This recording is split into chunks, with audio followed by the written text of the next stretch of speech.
अस्सलाम वालेकुम, सुबह बखैर, गुड मॉर्निंग और आदाब अर्ज़ है। आप देख रहे हैं बाखबर सवेरा, मैं हूं आपके साथ मदीहा नकवी और मैं हूं अशफाक इसहाक सत्ती। उम्मीद है आप लोग खैरियत से होंगे, आपका दिन का आगाज़ बहुत अच्छा हुआ होगा और हम आपके इस दिन को सूरज की रोशनी में चार चांद लगाने की भरपूर कोशिश करेंगे। वो कैसे? वो हम खबरें अच्छी अच्छी बताएंगे, अच्छे अच्छे टॉपिक्स पे बात करेंगे। फिर सदर मुमलिकत साहब ने जो खिताब किया और उसके अंदर जिस तरह से मीडिया को परे हटाया गया, यूं हाथ से, यानी कि पहले बताया गया, पहले उनसे हल्फनामा लिया गया कि जी आपने सदर साहब के खिलाफ कोई बात नहीं करनी। बेसिकली बात सदर साहब के खिलाफ तो नहीं करनी थी, लेकिन होना ये था कि वो जो एक बिल है एक मीडिया पर मुजवज़ा पाबंदियों से मुताल्लिक, निगरानी से मुताल्लिक, उसके अब मुसव्वदे पर काफ़ी जो है वो एतराज़ात मौजूद हैं। हालांकि मुसव्वदा पेश भी नहीं किया गया हुकूमत की जानिब से, और अभी कानून बना ही नहीं है इस हवाले से। तो मेरे ख्याल से हुकूमत को भी यहाँ पे देखना चाहिए, क्योंकि फ्रीडम ऑफ एक्सप्रेशन एक ऐसी चीज़ है जिससे खुद वज़ीर-ए-आज़म इमरान खान इसकी अहमियत पे बहुत बार बात कर चुके हैं। क्यों ना बात करें, क्योंकि उनके हुकूमत में आने का बड़ा सहरा मीडिया को भी जाता है। अनलेस और अनटिल आप अपनी मीडिया को इतना फ्री नहीं छोड़ेंगे तो आपको खुद कैसे अंदाज़ा होगा कि कहाँ क्या कुछ गलतियाँ हो रही हैं। इसलिए तो मीडिया को, जब हम भी पढ़े होते हैं, हम जर्नलिज्म में भी आते हैं, तो पहली चीज़ ये बताई जाती है कि जो जर्नलिज्म है, जो ये वॉच डॉग है सोसाइटी का, ये बताती है, ये एक तरह से मीडियम है अवाम के और हुकूमत के दरमियान। दूसरा ये जो कहा जाता है ना मदिया, के हकायक जो है वो बैलेंस्ड होने चाहिए। हकायक कभी भी मुतवाज़न नहीं होते, जैसे होते हैं वैसे उसके अंदर भी छानबीन के बाद आप तक पहुंचाए जाते हैं, पेश किए जाते हैं। लेकिन ये जो जब आप कोई कानून बनाने जा रहे हैं उसके ऊपर आप मुतज़ाद बातें कर रहे हैं, पहले एक बिल जो है लीक हो जाता है, फिर कहा जाता है कि ऑर्डिनेंस की सूरत में आएगा, फिर वो जो मुसव्वदा लीक होता है जिसके अंदर जैसे मिसाल के तौर पर किसी इदारे पर 25 करोड़ का जुर्माना, अगर कोई खबर फेक न्यूज़ साबित होती है या उसके अंदर डिलिबरेटली साबित करने की कोशिश की जाती है कि कोई साजिश की गई है, तो 25 करोड़ कंपनी पर और जो शख्सियत होगी उस पर 10 करोड़ ज़्यादा से ज़्यादा बहुत सारी तो ऐसी चीज़ें जिस पे आपके सोर्स अगर बैक आउट कर जाए तो आप क्या कर सकते हैं। सो खैर, इस हवाले से बात तो करेंगे। कल जो पार्लियामेंट का मुश्तरका इजलास हुआ, भाई उसमें क्या किस्म की धींगा मुश्ती हुई वो आपके साथ शेयर करेंगे, लेकिन पहले टॉप स्टोरीज।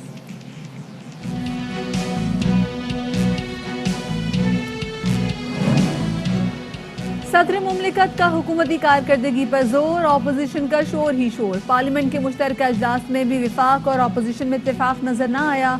सदर मुमलिकत कहते हैं हुकूमती कामयाबी को शोर शराबे से नहीं रोका जा सकता।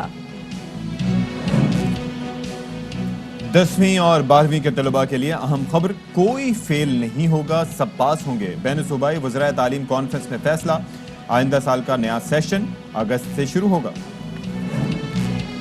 करोड़ों से बना मैदान, बरसों से वीरान। पीपल्स पार्टी के गढ़ गड़ी खुदा बख्श में अदम तवज्जो के बाइस बेनजीर शहीद स्टेडियम तबाहाली का शिकार है।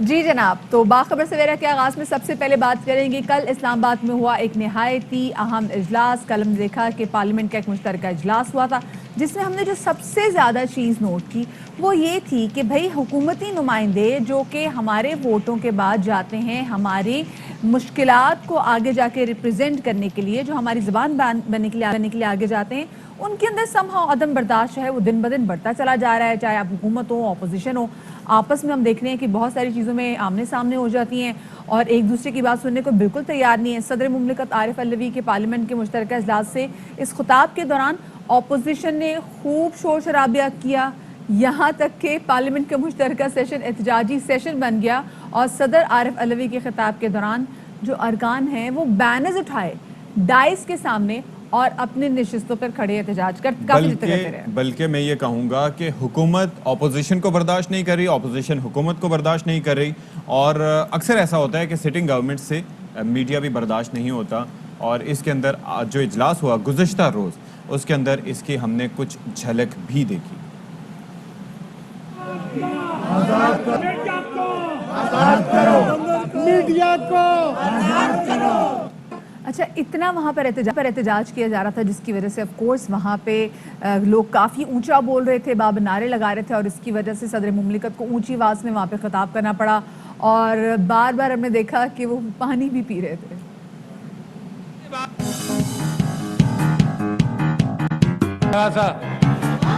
इजाजत दें। मोअज़्ज़िज़ हाज़िरीन,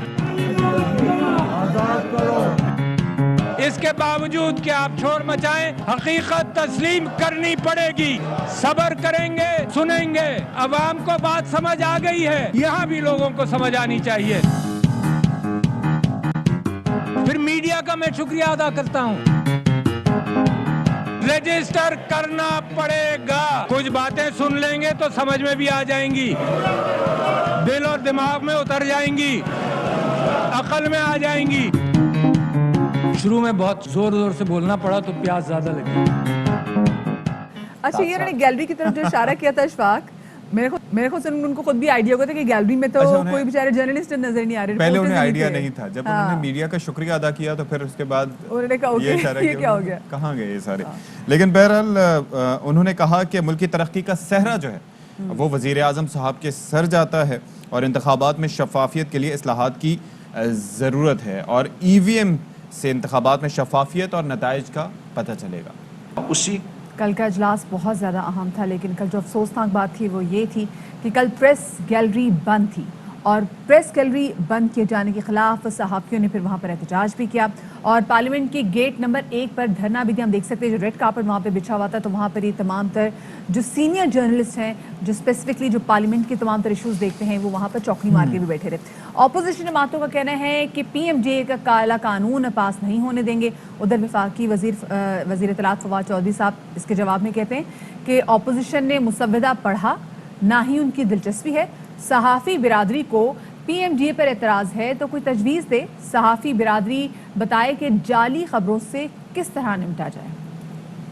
سال میں اس کے اوپر ریگولیشن انتہائی ضروری ہے, اور اگر یہ ریگولیشن کی گئی تو اس کے نتیجے میں پاکستان کو بے انتہا نقصان ہوگا. سمجھ سے باہر ہے میڈیا کی یہ انسسٹنس کہ فیک نیوز کو اگر آپ نے بین کیا تو ہمارے ٹی وی بند ہو جائیں گے. آپ کا کیا خیال ہے کہ یو کے میں یا آسٹریلیا میں یا جو باقی جورسڈکشن ہے وہ لوگ پاگل ہیں جنہوں نے یہ ٹیسٹ بنا دیے؟ یہ جو ہم لا لا رہے ہیں, آسٹریلیا میں بھی یہی قانون ہے, یو کے میں بھی یہی قانون ہے.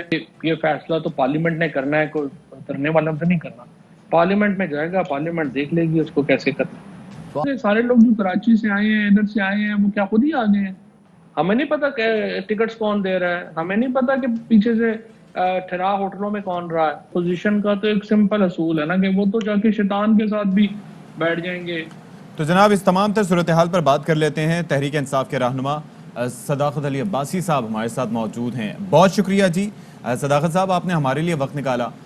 پارلیمنٹ کا اجلاس ہوا, صدر صاحب نے خطاب کیا اور اپوزیشن نے اس کے اندر پروٹیسٹ کیا, جو پلے کارڈ تھے وہ ہمیں دکھائی دیے, لیکن پابندی لگی تو میڈیا پر, صحافیوں پر. آخر کیوں ہوا ایسا؟ جی بہت شکریہ جی, آپ نے بلایا صبح سویرے. دیکھیں اسمبلی کا جو بھی ایریا ہے وہ اسپیکر صاحب کے کنٹرول میں ہے, حکومت کی کنٹرول میں تو نہیں ہے. اور شاید انہوں نے دیکھا ہوگا کہ پارلیمانی سال کا پہلا دن ہے اور اپوزیشن بھی آلریڈی ایک خبر تھی کہ وہ پروٹیسٹ کیا, احتجاج کے موڈ میں ہے. تو اس احتیاط اور چونکہ ہائی پروفائل آپ کے سارے ریاست کے تمام ادارے, آپ کے افواج کے سربراہان, آپ کے جو آپ کی ریاستیں ہیں کشمیر اور فورن ڈپلومیٹس, ان کے سارے لوگ موجود تھے. تو ایک اس کا ایک اچھا امیج شاید نہ پورٹرے کرتا کہ اپوزیشن بھی گل گپاڑا کر رہی ہے, اور میڈیا کا بھی ایک خدشہ تھا کہ وہ احتجاج میں ہیں, جو ان کا حق ہے, لیکن وہ پارلیمان کے باہر احتجاج کر رہے تھے. تو شاید تھوڑی سی میں تو وہی سوچ رہا تھا سر کہ اگر بس چلتا تو اپوزیشن کو بھی باہر بٹھا دیتے, لیکن شاید وہ پاسبل نہیں تھا. نہیں ایسی بات نہیں ہے, یہ آپ تھوڑے سے ہارش ہو رہے ہیں. لیکن یہ کہ تھوڑی سی ایک چونکہ ایک قومی ادارہ ہے, اور اس وقت جیسے آپ نے بتایا کہ پوری دنیا کا فوکس ہوتا ہے, تھوڑا سا اس کی ایک غیر شائستگی اگر جاتی تو یہ کوئی بہت زیادہ ہارڈ اینڈ فاسٹ رول نہیں ہے. پروٹیسٹ ہوتی بھی ہیں, لوگ بوائکاٹ بھی کرتے ہیں, لیکن تھوڑا سا اس کو پازیٹیو بنانے کے لیے. شاید کہہ کے جو بات کر رہے ہیں, تو کیا اس بات کا وفاقی وزیر اطلاعات فواد چودھری کو علم نہیں تھا؟ کیونکہ جب ان سے بھی سوال کیا گیا تھا کہ بھائی دیکھیے پریس گیلری بند تھی, تو انہوں نے کہا اچھا ان کے علم میں نہیں تھا کہ ایسا کیوں ہوا, وہ پتہ کر لیں گے. تو آپ کو نہیں لگتا کہ اس پہ انکوائری ہونی چاہیے کہ اتنا اہم اجلاس تھا, اس میں پریس کو مطلب جو جرنلسٹ ہیں جو وہاں پر موجود تھے ان کی داخلے کی اجازت تو ہونی چاہیے تھی. مطلب یہ جو کلپ سامنے نکل کر آئے ہیں یہ تو کوئی اچھا ٹیسٹ نہیں ڈیولپ ہوا.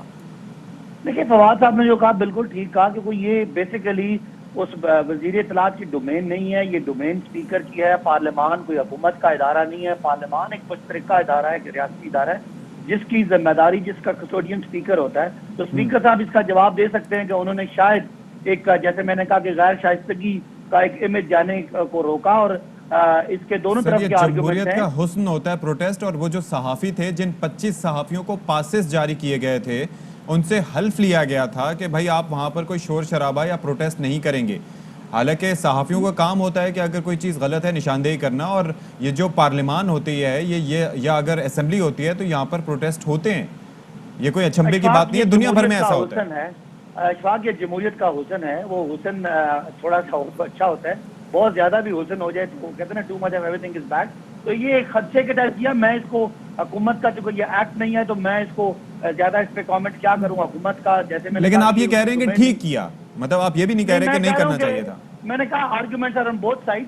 شاید وہ کسی ان پلیزنٹ سین کو اوائڈ کرنے کے لیے کیا ہوگا، لیکن اس کا بہتر جواب آپ کو اسمبلی کا کوئی ترجمان دے سکتا ہے، اسپیکر صاحب کا کوئی ترجمان دے سکتا ہے. صحیح، ٹھیک ہے. اچھا، اس کے علاوہ کل یہ بتائے گا کہ کل جو ماحول رہا اس پارلیمنٹ کے پورے مشترکہ اجلاس کا، اس کو آپ کیسے دیکھتے ہیں؟ کیونکہ ہم نے دیکھا کہ جو عدم برداشت ہے نا وہ بڑھتے چلی جا رہی ہے، نہ اپوزیشن حکومت کی سنتی ہے نہ حکومت اپوزیشن کی سنتی ہے، جو کل ہم نے دیکھا بھی.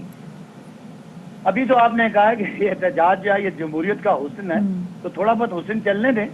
یہ تو کوئی میرا خیال ہے کوئی ایسی انپریسیڈنٹڈ بات نہیں ہے، کوئی کہ جو پارلیمان میں کوئی احتجاج نہ کرے، پارلیمان میں کوئی پلیک کارڈز نہ لے کے آئے یا وہ واک آؤٹ نہ کرے. یہ ساری، جیسے آپ نے کہا کہ وزیر صاحب زیادتی کر رہے ہیں ویسے جمہوری روایات، جہاں پر بس چل جائے. حکومتی نمائندوں میں دیکھیں بڑا فرق ہے. جو ہمارے آپ جن کی بات کریں ہم اپوزیشن اور حکومتی نمائندوں کو، وہ اور ہیں. وہ بیچارے جو پریس کے ہیں، جو جرنلسٹ ہیں، وہ تو اپنے کام کے لیے گئے تھے، ان کو آنے ہی نہیں دیا اتنے بڑے اجلاس میں کہ ہو سکتا ہے شاید ایسی کوئی چیز نہ ہو ایگزیکٹلی جس پہ بس چلتا ہے کہ کوئی ایسی چیز ہو پھر وہ آگے سے رپورٹ کر دے. لیکن ہم تو بات کریں بھائی یہ اپوزیشن اور جو حکومتی نمائندے جن کو ہم نے ووٹ دے کے یہاں پہ بھیجا ہے، میں ان کی بات کر رہی ہوں، ان لوگوں کی بات کر رہی ہوں. نہیں، ان کا یہی کام تھا کہ انہوں نے ظاہر ہے حکومت کی مخالفت کرنی تھی اور انہوں نے اختلاف رائے اپنا شو کیا. وہ ان کا جمہوری رائٹ ہے، ان کو منع کوئی نہیں کر سکتا. اور قوم دیکھ رہی ہے، آپ دیکھ رہے ہیں کہ اتنا امپورٹنٹ موقع پہ ان کو رکنا چاہیے تھا، ان کو تقریر سننی چاہیے تھی تاکہ اگلے کافی عرصے تک اس تقریر پہ اجلاس ہوں گے اور کامنٹس ہوں گے. تو وہ آپ کی بات ٹھیک ہے، بہت ہی ذمہ دارانہ رویہ ہونا چاہیے تھا. لیکن میں سمجھتا ہوں جیسے آپ نے خود ہی کہا ہے کہ جمہوریت کا حسن ہے اختلاف، تو اس کو اختلاف کو رہنے دیں اور جمہوریت کے حسن کو رہنے دیں تھوڑا بہت. لیکن بہرحال اچھا ہوتا کہ وہ بھی اگر اس کو سنتے. تو پھر میرے خیال سے یہ برداشت پریس کے حوالے سے بھی بڑھانا چاہیے. جہاں پر آپ اپنی اپوزیشن کے احتجاج کو سنتے پھر وہاں پر آپ کو آپ کی پریس کے احتجاج کو بھی سننا اختلاف نہیں کیا. میں نے آپ کی رائے سے اختلاف نہیں کیا. میں نے کہا دونوں سائڈ کے آرگومنٹس ہو سکتے ہیں کہ ہو سکتا ہے وہ آ کے چلے جاتے تو بھی کوئی بری بات نہیں تھی. لیکن اگر وہ اسپیکر صاحب نے کسی خدشے کے تحت کوئی ایسا کوئی صحافیوں پر ویسے اتنا تو بھروسہ ہونا چاہیے. صداقت صاحب، آپ جانتے ہیں کہ ظاہر ہے کہ ماشاءاللہ آپ خوش گفتار بھی ہیں، لیکن میڈیا ظاہر ہے کہ آپ کو پراپر سپیس دیتا رہا ہے، تحریک انصاف کو پراپر سپیس دیتا رہا ہے. وزیر اعظم کئی دفعہ خود اس بارے میں بات کر چکے ہیں کہ ان کی حکومت میں آنے میں میڈیا کا بڑا اہم کردار رہا ہے.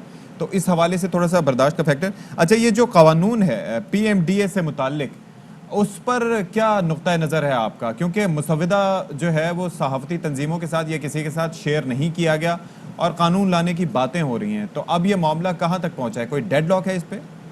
دیکھیں، مجھے امید ہے چونکہ آپ اس میں ایک اسٹیک ہولڈر ہیں اور آپ اس کے قانون سے ظاہر افیکٹی ہیں، تو آپ مجھے پورا موقع دیں گے بات کرنے کا، کیونکہ آپ بھی ایسے ہی جیسے میں ہوں. اس میں آپ کے فائدے نقصان کی اور آپ کو ریگولیٹ کرنے کی بات ہو رہی ہے. تو دیکھیں بالکل ٹھیک ہے، میڈیا اس وقت میرا خیال ہے one of the most important pillars of the state ہے اور ہم اس کو سمجھتے بھی ہیں.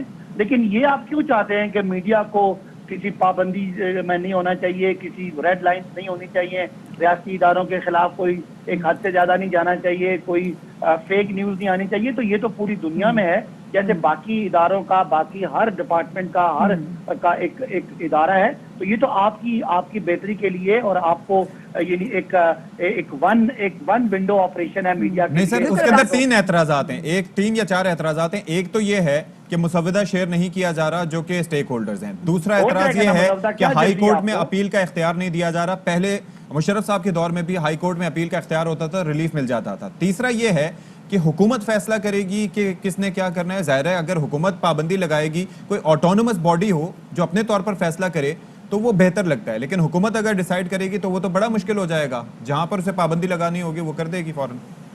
اشفاق, حکومت پارلیمان کی اکثریت ہوتی ہے اور پارلیمان میں عوام کے نمائندے بیٹھے ہوتے ہیں اور وہ دے آر دا بیسٹ جج کہ کیا کرنا ہے. لیکن اس میں بالکل آپ کی بات ٹھیک ہے کہ میڈیا کو ایز اے اسٹیک ہولڈر رکھا جائے گا, اپوزیشن کو ایز اے اسٹیک ہولڈر رکھا جائے گا. ابھی تو قانون تو نہیں آیا, ابھی تو ہم نے جسٹ ایک آپ کو کانسیپٹ پیپر دیا کہ یہ ہم کرنا چاہتے ہیں, بجائے کہ آپ کو ایک سینسر بورڈ الگ ہے, پیمرا الگ ہے, وہ اخباروں کی پریس کاؤنسل الگ ہے, 4-5 ڈپارٹمنٹ ہے. چلیں بڑے کھلے دل کے ساتھ میٹنگ ہونی چاہیے جس میں اپوزیشن کو بھی بیٹھنا چاہیے, صحافتی برادری کو بیٹھنا چاہیے, بات کرنی چاہیے کہ فیک نیوز کو کس طریقے سے روکا جا سکتا ہے. نہ صرف روکا جا سکتا ہے بلکہ ہم بہت سارے ایسی جگہوں پہ بھی دیکھتے ہیں کہ حکومتی نمائندے ان فیک نیوز کو شیئر بھی کرتے ہیں, تو ہر جگہ پہ یہ قانون لاگو ہونا چاہیے. بہت شکریہ جی, صداقت علی عباسی صاحب ہمارے ساتھ موجود تھے.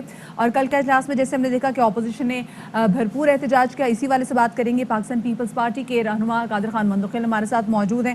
قادر صاحب بہت شکریہ آپ کا کہ آپ نے باخبر سویرا کو وقت دیا. کل ہم نے جیسے دیکھا کہ ایک بہت ہی اہم اجلاس تھا لیکن اس میں اپوزیشن نے بھرپور احتجاج کیا. آپ کو لگتا ہے جو احتجاج کا جو طریقہ اپنایا گیا وہ درست تھا؟ جی, پہلی بات تو یہ بتا دیں کہ جب عمران نیازی صاحب نے یہ فرمایا تھا کہ میں ایوان صدر اور پرائم منسٹر ہاؤس کو یونیورسٹی بناؤں گا, گورنر اس کی دیواریں توڑوں گا, اور پھر آپ نے دیکھا ہوگا قانون یہ کہتے ہیں کہ جب اسمبلی کے اجلاس چل رہا ہو تو صدر پاکستان آرڈیننس جاری نہیں کر سکتا ہے.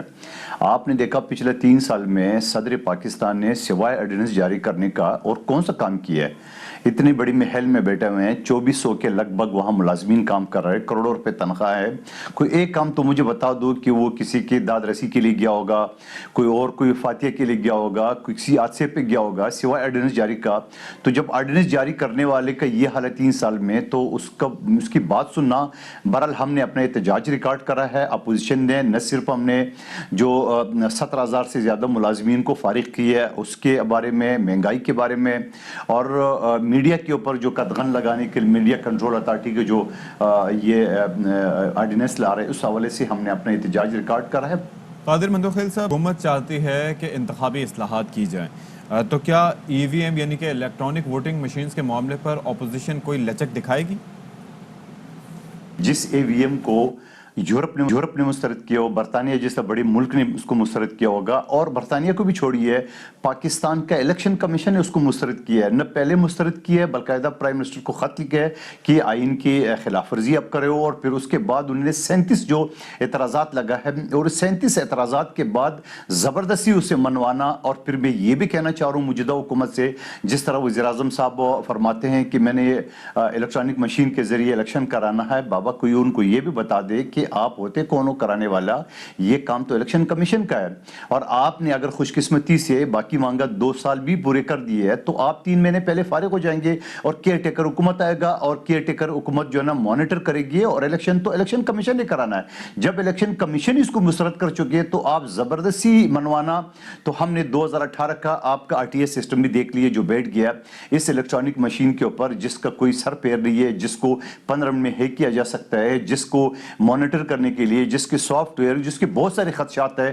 تو اس دور میں, اور پھر بہت سارے خدشات اگر اپوزیشن کو ہے تو آپ زبردستی ایسی الیکشن کرا کے بھی کیا فائدہ ہوگا؟ اچھا مندقل صاحب, یہ کل ہم نے دیکھا کہ بہت عرصے کے بعد پاکستان پیپلز پارٹی اور مسلم لیگ نون سمہاؤ میں اتحاد نظر آیا, کیونکہ کل جب وہ پارلیمنٹ کے اجلاس انہوں نے واک آؤٹ کیا تو اس کے بعد وہ وہاں سے بلاول بھٹو زرداری اور شہباز شریف صاحب پیدل گئے, اور جہاں پر صحافی برادری جہاں پر احتجاج کری تھی تو انہوں نے ایک ساتھ بیٹھ کے وہاں پر خطاب بھی کیا, عوام سے گفتگو بھی کی.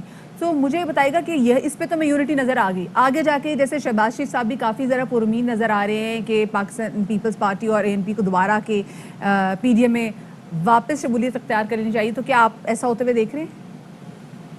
میں پارٹی کی پالیسی اپنی جگہ پہ ہے, اور میں پارٹی کا ترجمان نہیں ہوں, مگر میں ایک ذاتی حیثیت سے, ایک ممبر پارلیمنٹ کی حیثیت سے میں یہ کہنا چاہ رہا ہوں کہ جو مسلم لیگ نون نے اپنے ملازم کے ذریعے جو شوکاز میرے چیئرمین کو جاری کی ہے, کیونکہ شوکاز کسی ملازم کو جاری کیا جا سکتا ہے, کسی برابر کے نہیں ہے, کسی اپنے سے بڑے کو نہیں ہے, پیپلز پارٹی کے اتحادی ہے. اور PDM کا جو مشورہ تھا PDM بنانے کا, یہ بلاول بھٹو صاحب کا تھا, اور پھر اس کے بعد آپ نے نے ہمیں شوکاز دے دیے, اور شوکاز بھی اپنے ایک ایسے شخص کا جس کی اپنی حیثیت جو نا ملازم سے زیادہ نہیں ہے. تو میں سمجھ رہا ہوں سب سے پہلے تو پی ڈی ایم کی جماعتوں کو اور خود مسلم لیگ نون کو معافی مانگنا پڑے گا, اس کے بعد پیپلز پارٹی اس کے اوپر سوچے گی. اور دوسری بات میں یہ بھی کہنا چاہ رہا ہوں کہ پیپلز پارٹی کی جو پالیسی ہے, پیپلز پارٹی کی جو ایک منشور ہے, میں یہ بھی کہنا چاہ رہا ہوں کہ جو پنجاب میں مکا کر دیے پی ٹی آئی اور نون لیگ نے, آپ کو یاد ہوگا سینٹ کی سیٹیں انہوں نے آپس میں بانٹ دی ہے, 5 سینٹ کی سیٹیں نون لیگ کو دے دی ہے, 5 پی ٹی آئی کو دے دی ہے, اور ایک کمیشن کے طور پہ مسلم لیگ کاف کو دے دیا ہے. تو یہ کس حکومت کے خلاف جدوجہد کر رہا ہے جس کے ساتھ خود بیٹھ کے انہوں نے پنجاب میں مکا کر رہی ہے, اور پیپلز پارٹی کے اوپر وہ پریشر دے رہے کہ آپ استعفے دیں, جبکہ پی ڈی ایم کے پلیٹ فارم پہ یہ بات طے ہوئی تھی کہ ہم اکثریت کی بنا پہ متفقہ فیصلہ ہوگا, اور متفقہ فیصلہ اس صورت پہ ہوگا جب جلسے جلوس ہوں گے, اور اس کے بعد جب اسلام آباد کی طرف لیٹس سی کہ اس حوالے سے کیا ڈیسیجن لیا جاتا ہے. بہت شکریہ مندوخیل صاحب. اب اسی پر ہم بات ذرا کر لیتے ہیں. نون لیگ کے رہنما محمد زبیر صاحب ہمارے ساتھ موجود ہیں. زبیر صاحب بہت شکریہ, آپ نے ہمارے لیے وقت نکالا. یہ صدر صاحب کی جانب سے گزشتہ روز خطاب کیا گیا, اور یہ ایک روایت بن چکا ہے کہ اپوزیشن کی جانب سے احتجاج کیا جاتا ہے. کیا یہ کوئی خاص وجہ تھی پروٹیسٹ جو کیا گیا کل کا اجلاس تھا, اس میں ایک واضح طور پر ایک بہت بڑا ایک ایشو تھا. اور سب سے پہلے تو جو ہمارے جو جتنے بھی میڈیا کے لوگ ہیں, دوست ہیں, وہ احتجاج کر رہے تھے اس کالے قانون کے اگینسٹ جو حکومت لانے کی کوشش کر رہی ہے. اور پھر ستم ظریفی یہ کہ تمام میڈیا کو آنے سے منع کر دیا گیا. تو میڈیا جو گیلری تھی وہ وہاں بالکل خالی تھی, اور صدر صاحب کو پتہ بھی نہیں تھا یہ, کیونکہ صدر صاحب کو اگر آپ دیکھیں گے تو وہ شکریہ ادا کر رہے تھے. میڈیا گیلری کی طرف دیکھا جب انہوں نے, تو انہوں نے بڑے حیران ہو کے یہ اشارہ کیا کہ یہاں تو کوئی بندہ ہی نہیں بیٹھا ہوا. اب ایسے ماحول میں جہاں میڈیا کو, بائی دا وے میں آپ کو یہ بھی بتا دوں کہ ضیاء الحق کی جو مجلس شورا تھی, یا ایوب خان کے زمانے میں ڈکٹیٹرز کی ایگزامپل دے رہا ہوں, ملٹری رولرز کی ایگزامپل دے رہا ہوں, کبھی بھی میڈیا کو کے دروازے بند نہیں کیے گئے تھے پارلیمنٹ میں آنے کے لیے. یہ آج پاکستان کی تاریخ میں پہلا واقعہ ہوا ہے. سو اپوزیشن کیسے خاموش بیٹھی رہے گی؟ اپوزیشن تو وہاں کھڑی ہوگی نا, میڈیا کے ساتھ کھڑی ہوگی. پھر آپ کالا قانون لے کے آ رہے تھے, اس کے بارے میں آلریڈی جذبات تھے. اور پھر اس کے بعد جو آپ نے الیکشن کے سلسلے میں جو الیکشن کمیشن پر وار کیے ہیں, جو کہ ایک قومی ادارہ ہے جس کے بارے میں عمران خان اور ان کی پارٹی والے کہ قومی اداروں کی تضحیق نہ کی جائے, اس کے بارے میں جو الفاظ استعمال کیے گئے کہ جی اس کو آگ لگا دو, یعنی کہ ایک قومی ادارے کو اگر آپ کو پرابلم ہے تو اس کو آگ لگانے کا مطلب. ہٹلر نے 1923 میں پارلیمنٹ میں جو جرمن پارلیمنٹ تھی اس کو آگ لگا دی تھی, اور یہاں ایک فیڈرل منسٹر نے تجویز پیش کی. سو تمام یہ ایشوز تھے جس کی وجہ سے اپوزیشن کا حق بنتا تھا احتجاج کرنے کا. بالکل اپوزیشن نے احتجاج کیا, لیکن کل ہم نے بہت عرصے بعد دیکھا کہ اپوزیشن تھی وہ آپس میں متحد بھی نظر آ رہی تھی میڈیا کے مسئلے کو لے کر, جو اب ہم سے تھوڑی دیر پہلے ہم نے قادر مندوخیل صاحب سے بھی سوال کیا تھا, اور شہباز شریف صاحب خود بھی اس پر کافی پرامید نظر آ رہے ہیں سمہاؤ کہ وہ اپوزیشن کو ایک بار دوبارہ سے جوڑ لیں گے. سو آپ کو بھی امید ہے کہ پاکستان پیپلز پارٹی اور اے این پی جو ہے وہ دوبارہ سے پی ڈی ایم میں شمولیت اختیار کر لے گی؟ کیا ایسا ممکن ہے؟ جی دیکھیں, ایک تو میں اس کی وضاحت کر دوں. شہباز شریف صاحب جو ہیں وہ پارلیمنٹ میں لیڈر آف دی اپوزیشن ہیں, اور اس کا مطلب یہ ہے کہ وہ ریپرزینٹ کرتے ہیں تمام اپوزیشن پولیٹیکل پارٹیز کو, جس میں پیپلز پارٹی بھی شامل ہے. سو اگر ہمارے گلے شکوے جو بھی ہیں پیپلز پارٹی کے ساتھ, پارلیمنٹ میں شہباز شریف جب اپوزیشن لیڈر کا ہیڈ پہن کے وہاں جاتے ہیں تو ان کو تمام اپوزیشن پارٹیز کو اپنے ساتھ ملا کے کام کرنا ہوتا ہے. اور حکومت پر اگر تنقید کرنی ہے, حکومت کے خلاف کوئی اسٹریٹجی بنانی ہے, تو شہباز شریف اس کو اگنور نہیں کر سکتے. ادروائز تو پیپلز پارٹی اٹھ کے کل کو کہے گی بھائی آپ اپوزیشن لیڈر کس کی طرف سے ہیں, ہمیں تو آپ بات ہی نہیں کرنے دیتے. تو میرا خیال ہے لوگوں کو تھوڑا سا کنفیوژن ہوتا ہے کہ شہباز شریف تو بڑے سافٹ ہیں پیپلز پارٹی کے ساتھ, باقی نون لیگ والے بڑا ہارڈ سٹینس لیتے. سافٹ یا ہارڈ کی بات نہیں, ہی ریپرزینٹس آل دی اپوزیشن پارٹیز. تو آئندہ بھی پارلیمنٹ کے اندر پیپلز پارٹی کے ساتھ بالکل قانون سازی کے حوالے سے, حکومت پر تنقید کرنے کے حوالے سے, پاکستان کے عوام کے جو مسائل ہیں ان کے بارے میں, اور جوائنٹ اپوزیشن اسٹریٹجی کے حوالے سے میرا خیال ہے ساتھ مل کے کام کریں گے. ٹھیک ہے جی، بہت شکریہ زبیر صاحب ہمارے ساتھ موجود تھے، اور جو گزشتہ روز سیشن ہوا صدر صاحب نے جس سے خطاب کیا اس حوالے سے ہم نے اوور آل ڈسکشن کیا. تو نون لیگ کے جو ترجمان تھے وہ بھی یہ اس حوالے سے بات کر رہے تھے کہ تھوڑا برداشت ہونی چاہیے، لیکن حکومت کو بھی بڑے فراخ دلی کا مظاہرہ اس حوالے سے کرنا ہوگا. بالکل، جس کے ساتھ ایک چھوٹی سی بریک لے لیتے ہیں، اور بریک سے جب واپس آئیں گے تو وہ بچے جو میٹرک کے طلباء ہیں 9th اور 10th کے لیے، آپ کے لیے بڑی اچھی خوشخبری ہمارے پاس ہے، لیکن بریک کے بعد بتائیں گے.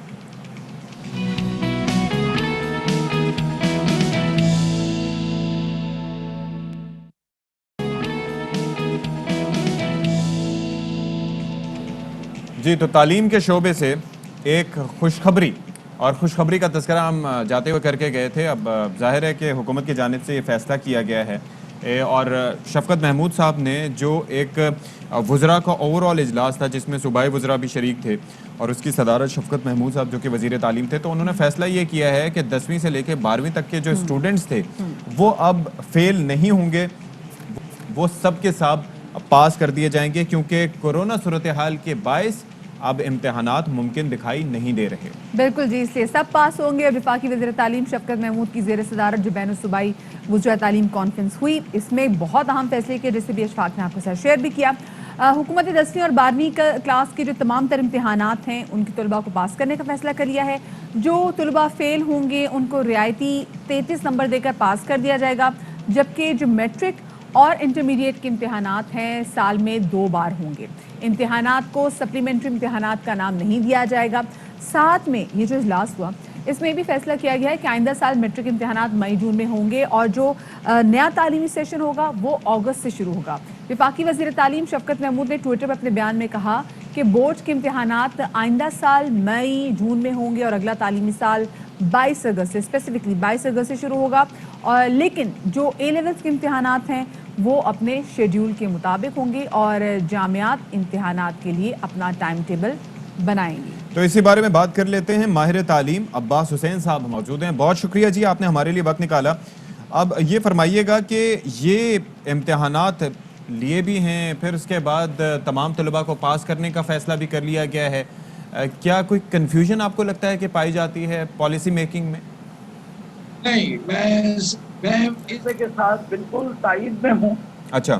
اور میں سمجھتا ہوں کہ ہمارے ہاں لرننگ لاس کی ایک ڈسکورس ہے. ہمارے ہاں کچھ لوگ یہ سمجھتے ہیں، والدین سمجھتے ہیں کہ اگر بچے یہ کورونا کی وجہ سے، پینڈیمک کی وجہ سے ان کا تعلیم کا نقصان ہوا ہے. میں سمجھتا ہوں یہ غلط ہے. اسکول کا نقصان ہوا ہے.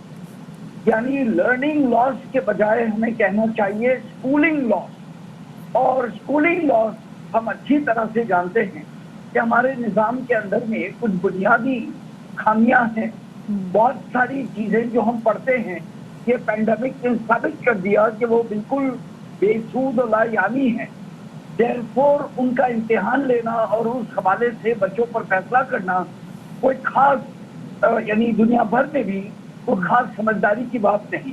تو یہ کوئی کنفیوژن نہیں. میں بالکل تائید میں ہوں کہ یہ فیصلہ ٹھیک ہوا ہے. اچھا، آپ نے کہا کہ یہ اسکول کا لاس ہوا ہے، اسٹوڈنٹس کا لاس نہیں. تو اسٹوڈنٹس جو ہم نے دیکھا ہے کہ بیچارے آن لائن کووڈ کی وجہ سے وہ گھر میں آن لائن کلاسز لیتے رہے ہیں، اور آپ کو پتہ ہے کہ ابھی تو آن لائن کلاسز کا سسٹم ابھی تک مطلب 1.5 سال ہو گئے لوگوں کو سمجھ میں نہیں آیا. تو ایک وائڈ علیحدہ سے پیدا ہوا ہے ان کے لیے. تو آپ کو نہیں لگتا کہ یہاں پہ طلباء کا بھی کافی زیادہ نقصان ہے؟ کیونکہ آف کورس وہ بچے جو کہ نارمل حالات میں جنہوں نے میٹرک کے یہ انٹر کے امتحانات دیے ہیں ان کا، اور یہ بچے جو کہ آن لائن کلاسز کے پڑھے ہوئے بچے ہیں وہ بھی کووڈ کے ٹائم کے بچے، بڑا فرق ہے ان میں. جی جی بالکل. دیکھیں جی، اس قسم کی چیز کے بارے میں ہمیں سوچنا چاہیے کہ ایتھکس آف ایمرجنسی، یہ ایک بالکل ایمرجنسی میں سوچ جو ہوا کرتی ہے اور اس کے جو اخلاق ہوا کرتے ہیں تو اس پر غور کرنے کی ضرورت ہے. یقیناً پچھلے دور میں ہمارا تجربہ اس ایمرجنسی کے درمیان، میڈیکل ایمرجنسی کے درمیان کچھ اور ہوگا. اینڈ دیئرفور یہ ہمارے سامنے دنیا میں اگر یہ پینڈیمک نہ صحیح تو دوسری جنگ عظیم دنیا میں رہی 1939 سے 1945 تک. اس پوری وقت میں بہت کچھ لاس ہوا، لیکن انسانوں نے یہ نہیں پوچھا جنگ کے دوران کہ میرے بچوں کے الجبرا کا کیا ہوگا اور میرے بچوں کو اسپیلنگ کیوں نہیں آتی. یہ اسکولنگ کے مسائل ہیں، یہ لرننگ کے نہیں. मैं समझता हूँ बच्चों ने बहुत कुछ इस पेंडेमिक में। तो ये स्कूलिंग के मसाइल आपको नहीं आगे जाके लगते कि जामियात के लिए भी बड़े मसाइल बन सकते हैं, क्योंकि वहाँ पे भी जाके जब ये एडमिशन के लिए दोबारा जाएंगे तो उन पे एडमिशन लेने का उन पे प्रेशर बढ़ेगा, एप्टीट्यूड टेस्ट में भी इनको काफी चेंजिंग करनी पड़ेगी। उधर भी वो लोग गुंजाइश दे रहे हैं। पूरी दुनिया में बहुत सारे यूनिवर्सिटीज वर्ल्ड वाइड अब अपने एडमिशन टेस्ट के क्राइटेरिया को बदल रहे हैं। अच्छा। और वो लोग स्किल सेट पे जा रहे हैं, न कि स्कूल की नॉलेज। अच्छा, दुनिया भर में तो जाहिर है कि स्किल लर्निंग भी होती है, पाकिस्तान में ऐसा नहीं होता। दूसरा ये है कि बच्चे जब देखते हैं, एक साइकोलॉजिकल इम्पैक्ट भी है ना, वो देख रहे हैं कि हमने कुछ नहीं किया, उसके बावजूद हम 2 साल से पास हो रहे हैं, तो फिर वो जो मेहनत करने का, वो मुकाबलेबाजी की, मुसाबकत की जो फजा है वो खत्म हो जाती है। तो रागिब कैसे किया जाएगा बच्चों को तालीम की तरफ? ओके, नहीं, मैं नहीं समझता कि मुसाबकत की का जो रवैया है वो कोई बहुत माकूल या इंसानी रवैया। मैं नहीं समझता कि बच्चों ने कुछ नहीं सीखा। मैं समझता हूँ कि रवादारी और इन दिनों में घर में रह करके जिस किस्म के दूसरे स्किल्स बच्चों ने अपनाए हैं, अपने वक्त को मैनेज करने की, घर में बीमार शख्स को क्वारंटीन में देखने की, और दीगर प्रॉब्लम्स जो बहुत ही दिल के ऊपर असर अंदाज करते हैं, मैं समझता हूँ हमारी नई नस्ल ने बहुत खूबसूरती से ये सबक भी सीखा है। तो जब ये चीजें भी इतनी अहम है तो बच्चों ने ये सीखी। मैं नहीं समझता कि इस हवाले से हमें ये परेशान होना चाहिए। बाकी जिंदगी में आगे बढ़ने के लिए हमारा रिकॉर्ड है कि बहुत कुछ जो मैंने स्कूल में सीखा वो जिंदगी में बहुत कम काम आया, और बहुत कुछ जो मैंने लाइफ स्किल सीखे वो मुझे ज्यादा काम आए। तो मैं समझता हूँ इस इमरजेंसी में बच्चों ने लाइफ स्किल ज्यादा सीखे हैं और हमें ये बात की दाद देखी। बस अल्लाह करे अब्बास हुसैन साहब जब आगे बच्चे यूनिवर्सिटीज में और कॉलेजेस में एडमिशन के लिए जाएं तो वो भी थोड़े बहुत जिंदगी के एक्सपीरियंस से मुताल्लिक कोई हमसे सवाल कर ले ताकि चीजें हमारे लिए आसान हो जाए। बहुत शुक्रिया जी अब्बास हुसैन साहब हमारे साथ। कि उन्होंने बाइकों पर व्हीलिंग करना ना सीखा हो, बाजारों में मार्केटों में घूमना ना सीखा हो, सिर्फ गैजेट्स इस्तेमाल करना ना सीखा हो और मुसलसल जाके इंस्टाग्राम पे, ट्विटर पे जाके कीबोर्ड वॉरियर बनना ना सीखा हो। खैर, अभी आपके लिए काम दिन खबर से हम आपको आगाह करते चले कि पुलिस के हाथों गिरफ्तारी के खौफ में औरंगी टाउन मंसूर नगर में मतलूब टारगेट किलर शाहीन बिहारी ने खुदकुशी कर ली। मुलजिम शाहीन बिहारी ने 28 अगस्त को अपने साथी आसिफ भाया के साथ पुलिस अफसर को शहीद किया था। नजीर शाह हमारे साथ मौजूद हैं, मजीद बताएंगे। बताइएगा जी इससे मुतालिक नजीर। देखिए अशोक, ये कराची से बड़ी खबर है। डिस्ट्रिक्ट वेस्ट पुलिस के हाथों गिरफ्तारी के खौफ से इंतहाई मतलूब तरीन टारगेट किलर था शाहीन बिहारी, जिसने अब से कुछ देर कबल औरंगी मंसूर नगर में खुदकशी की है। और बताया यही जा रहा है कि गिरफ्तारी के खौफ से इसने खुदकशी की है। शाहीन बिहारी ने साथी आसिफ भाई के साथ पुलिस अफसर को होटल पर 28 अगस्त को शहीद किया था, जिस वक्त एएसआई अकरम खान अपने साथी के साथ बैठा हुआ था और उसकी टारगेट किलिंग की गई थी, जिसकी सीसीटीवी फुटेज भी जारी की गई थी, जिसके अंदर शाहीन बिहारी को भी वाज़ेह तौर पर देखा जा सकता है और आसिफ भाया को भी, जो पहले से गिरफ्तार है। एसएसपी वेस्ट सुहाई अजीज तालपुर और रेंजर्स ने मुशतरका कार्रवाई में पहले मुलजिम को तो गिरफ्तार कर लिया था, लेकिन ये दूसरा मुलजिम जिसकी गिरफ्तारी के लिए मुसलसल छापे मारे जा रहे थे, अब से कुछ देर कबल इसने गिरफ्तारी के डर से खुदकशी कर ली। और पुलिस का कहना है कि जय मौके पर पुलिस की नफरी पहुंच गई और मजीद तहकीकात का अमल जारी है। जी ठीक है जी, बहुत शुक्रिया आपका नज़ीर शाह, आपने हमें तफसीलात से आगाह किया। तो ये एक बड़ी अपडेट है जिससे मुतालिक हमें नज़ीर शाह आगाह कर रहे थे।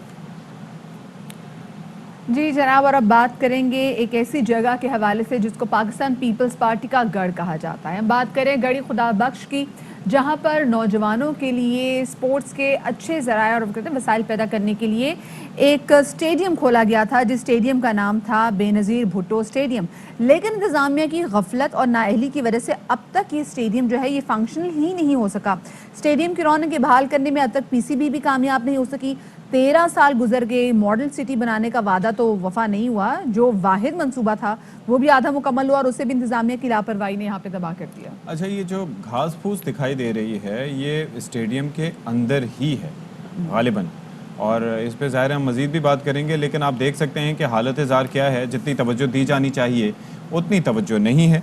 तो जो वहाँ पर जो मकामी लोग हैं वो इससे मुतालिक क्या सोचते हैं, क्या उनके तासुरात हैं, आपको ज़रा पहले दिखाते हैं। तक वहाँ पर कुछ मैचेस नहीं हो रहे, कि ऑफिशियल लेवल पर पहले होती थी, कुछ मैचेस हुई थी पहले। बेनज़ीर भुट्टो ग्राउंड अभी तक बना है, उसमें काम फुल हो गया है, अभी तक उसमें हमें खेलने नहीं दे रहे हैं, पता नहीं क्यों। अभी तक वो बंद पड़ा है, किसी के लिए भी ओपन नहीं हुआ है। हिसाब से पीसीबी शहीद बेनज़ीर भुट्टो जो ग्राउंड है वो अच्छा है, इससे काफ़ी अच्छा है। अगर यहाँ 19 के मैचेस हो सकते हैं तो वहाँ भी हो सकते हैं। क्यों नहीं आबाद हो रहा है ये स्टेडियम, इसी वाले से बात करेंगे। लाड़काना से बाबू इकबाल हमारे नुमाइंदे हमारे साथ स्टूडियोज में मौजूद हैं। अस्सलाम वालेकुम बाबू इकबाल, वेलकम टू कराची। ये बताइएगा बाबू कि क्या हो गया है 13 साल हो गए हैं, 13 साल में एक दूसरी जनरेशन जवान हो जाती है, ये स्टेडियम क्यों नहीं इसमें बहाल हो सका? देखें, एक तो ये स्टेडियम जो बना तो फिजिबिलिटी जब इसकी बनाई गई तो वो किसी तरह से भी फिजिबल नहीं था कि गढ़ी खुदा बख्श में बना जाए जी। लेकिन चूंकि सियासी फैसले थे, इनको ये नहीं कहा जा सकता कि नौजवानों के हक में ये फैसले किए जा रहे थे या स्पोर्ट्समैन को सामने रख के किए जा रहे थे, ये सियासी फैसले सियासी गेन के लिए। 2008 में बेनज़ीर की शहादत के बाद हुकूमत बनी, 2009 में इसकी ग्राउंड ब्रेकिंग हुई। उस वक्त आसिफ जरदारी सदर थे, बिलावल भुट्टो नई सियासत में कदम रख रहे थे, उन्होंने उसका ग्राउंड ब्रेकिंग किया और 2012 में इफ्तिताह किया। पीसीबी के चेयरमैन थे ज़का अशरफ साहब, तो उन्होंने ये सारा मंसूबा बनाया। 2012 तक बन भी गया? नहीं, हाँ बन गया था, 2012 में बन गया था। और उसके बाद एक नुमाइशी मैच हुआ। नुमाइशी मैच होने के बाद कभी उसमें नहीं हुआ। एक दफ़ा ट्रायल के लिए जो है वहाँ ज़रूर एक दफ़ा इवेंट रखा गया था कि नौजवान वहाँ आएँ और ट्रायल दें ताकि वहाँ से सेलेक्ट किया जा सके। अच्छा, तो फिजिबिलिटी का जो आपने तज़किरा किया वो वजह ये है कि साथ ही गढ़ी खुदा बख्श के मज़ारात हैं या कोई और वजह है? नहीं, देखिए ना, गढ़ी खुदा बख्श जो है वो सिर्फ अगर उसकी कोई हैसियत या अहमियत है तो वो सियासी है जी। कि वहाँ गढ़ी खुदा बख्श में उनके सारे शहीदों के मज़ारात हैं जी, कब्रें हैं। इसके अलावा उधर की आबादी तो यही 5-8 हज़ार लोग रहते हैं। लाड़काना से भी ये दूर है, नौदेरो से भी 3 किलोमीटर दूर है, रत्तोदेरो से 11 किलोमीटर दूर है। मतलब आखिर इसको आबाद करने के लिए और प्रैक्टिस के लिए जो है कौन से खिलाड़ी जाएंगे और कौन से उनके पास वसाइल हैं, किस तरह वहाँ पहुँचेंगे। और तकरीबन ये 1 अरब के लगभग ये मंसूबा था और इसका सेकंड फेज़ आना था जिसमें ये था कि हॉस्टल बनाने थे ताकि वो टीमें आएँ तो सेफ और सिक्योर रहें, वहीं पे आराम करें और वहाँ रहने के साथ साथ वो अभी नहीं बने, वो बना नहीं। सेकंड फेज़ बस फर्स्ट फेज़ हुआ, फिर जब हुकूमत इनकी एंड हुई तो उसके बाद कहाँ से हो। तो अब उसे कहीं पे ये फॉर्मूला तो नहीं होता ना, आपको देखें कि जी कहीं अगर स्टेडियम में बना ली जाए तो अनलेस और अनटिल जी खिलाड़ी जो इंटरनेशनल खिलाड़ी आके वहाँ ना प्ले करें या फिर पाकिस्तान की टीम में खिलाड़ी आके प्ले ना करें तो वो स्टेडियम आबाद डोमेस्टिक के लिए भी चला सकते हैं। मतलब कोई ट्रॉफी वगैरह वहाँ कर लें, कोई मुल्क लेवल के दूसरे मैच कर लें, मुख्तलिफ इदारों को मतलब करें। अब वहाँ जो यहाँ मौजूद हैं स्टाफ ना, उसकी तनख्वाह पीसीबी दिए जा रहा है, मेंटेनेंस है नहीं है कितना? मेरा ख्याल है कोई 12-15 से ज़्यादा है। लेकिन अब तो वो जो पिचें बनाई थी बस वो एक दोस्ताना मैच होने के बाद वो पिच बिल्कुल ख़त्म हो गई हैं। उनकी जब मेंटेनेंस नहीं होगी और उसमें प्रैक्टिस नहीं होगी तो वो पिचें कहाँ से चलेंगी? ये जो है जो ग्राउंड है इसके लिए पीसीबी इसकी मेंटेनेंस के लिए भी फंड जारी करता होगा? जी बिल्कुल, फंड भी जारी करता है और पीसीबी ही की जिम्मेदारी है कि अब इसको चलाए, रीजनल तौर पे चलाए। इसके लिए कोई 2-4-6 महीने में एक आध कोई ऐसे मैच कर लें। अभी ये इतनी यहाँ क्रिकेट जो है वो वेलकम पाकिस्तान में किया गया। मतलब आप यकीन जाने, मैं यहाँ बैठा हूँ इसलिए नहीं, लेकिन लोगों का वहाँ मुतालबा है कि सलमान इकबाल साहब को इन किया जाए, वो इस स्टेडियम को गोद ले लें ताकि नए टैलेंट को लाएं। इन्होंने एक दफ़ा वहाँ सिंध में भेजे थे टीमें ताकि लोगों को सेलेक्ट किया जाए। अच्छा, टैलेंट की कमी नहीं है, शाहनवाज दहानी आपके सामने मौजूद है और ऐसे बहुत लोग हैं कि हर फील्ड में वहाँ टैलेंट मौजूद है।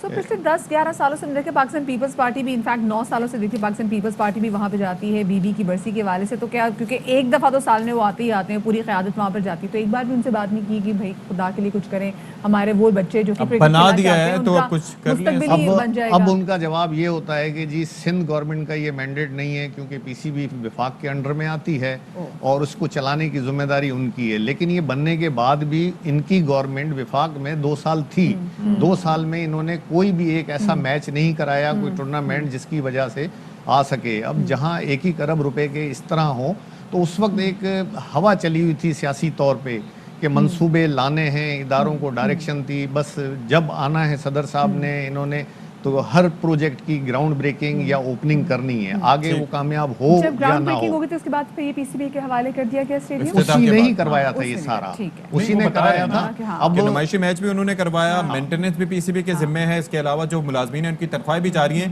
لیکن نہیں ہو رہا تو وہاں پر میچز نہیں ہو رہے اور نہ ہی توجہ دی جاتی. کبھی کبھار استعمال ہوتا ہے, کوئی وی آئی پی کا ہیلی کاپٹر وہاں ضرور اتر جاتا ہے. اچھا. لیکن پاکستان پیپلز پارٹی نے پرسو اس لیے نہیں کیا کہ انہوں نے کبھی کیونکہ پی سی بی کی ذمہ داری پی سی بی کی ذمہ داری ہے. اب مطلب مسئلہ یہ ہے کہ وہاں کا جو ٹیلنٹ ہے, جو نوجوان ہے, وہ کہتے ہیں ذمہ داری کسی کی بھی ہو, اگر ہماری سہولت کے لیے کوئی چیز ہے تو اور اعلان آپ نے کیا, ہاں اعلان کیا ہے تو کریں. اگر یہی جو ہے اسٹیڈیم اگر لاڑکانہ میں بنتا تو روزانہ کی بنیاد پہ لوگ پریکٹس کر سکتے تھے, کھلاڑی اور استعمال کر سکتے تھے. یہ بہت زیادہ ضروری ہے. آئی ایم شیور کہ وہاں پہ اس چیز کو ضرور انڈرسٹینڈ کیا جائے گا. بہت شکریہ جی بابو اقبال مانوڈکان اس وقت ہمارے ساتھ. بالکل جی, کراچی کے اسٹوڈیوز میں موجود تھے. ایک چھوٹی سی بریک کی طرف ہم جا رہے ہیں, ہمارے ساتھ رہیے. ہاں جی, پھر سے بریک.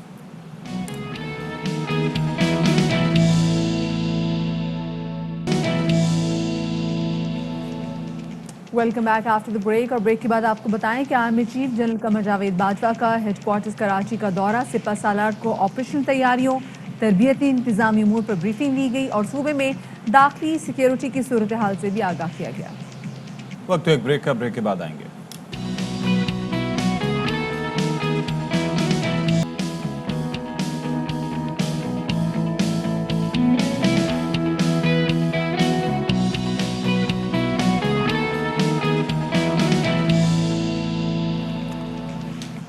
Welcome back. باخبر سویرا میں آپ کا خیر مقدم ہے. اور کورونا کیسز کے حوالے سے بات کریں گے, اور ہمارا کوئی پروگرام ایسا نہیں ہوتا جو کہ خالی جائے اور ہم کووڈ-19 کے حوالے سے بات نہ کریں. Cases are on the rise, بڑھتے جا رہے ہیں. 78 افراد 24 گھنٹوں میں اپنی زندگی کی بازی ہار چکے ہیں اور ہزاروں کیسز نئے رپورٹ ہوئے ہیں.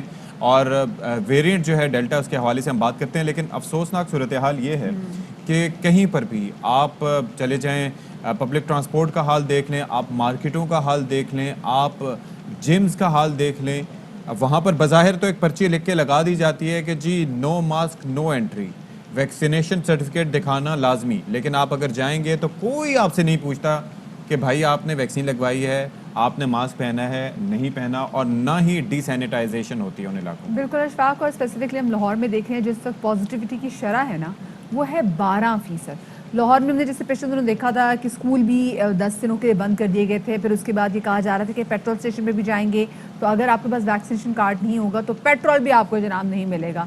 لیکن اتنی سختی کے باوجود ہم دیکھ رہے ہیں کہ وہاں پر نہ اتنی سختی نظر آ رہی ہے. یہ آن پیپر سختی نظر آ رہی ہے, یہ وہ سختی جس کے والے سے ہم بات کریں, لیکن اس کی امپلیمنٹیشن وہ گراؤنڈ پہ ہمیں ہوتی ہوئی نظر نہیں آ رہی, جس کی وجہ سے cases are on the rise. Punjab government نے اپلائی کیا ہے, بلکہ اوور آل گورنمنٹ نے اپلائی کیا ہے stick and carat formula.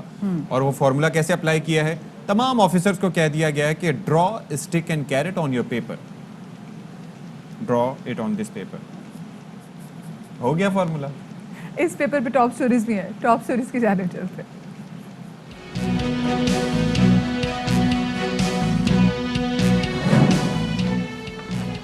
Cantonment board کے انتخابات, تمام سیاسی جماعتیں ہی خوش, ہر کوئی مٹھائیاں تقسیم کر رہا ہے. تحریک انصاف 62 نشستوں کے ساتھ پہلے نمبر پہ, جبکہ نون لیگ 59 سیٹیں حاصل کر سکی. کرکٹ بورڈ میں نئے چیئرمین رمیز راجہ کے انتخاب کے بعد غیر ملکی بیٹنگ اور بالنگ کوچ بھی لگا دیے گئے. چیئرمین پی سی بی کہتے ہیں کہ کھلاڑی خوف سے باہر نکل کر کھیلیں.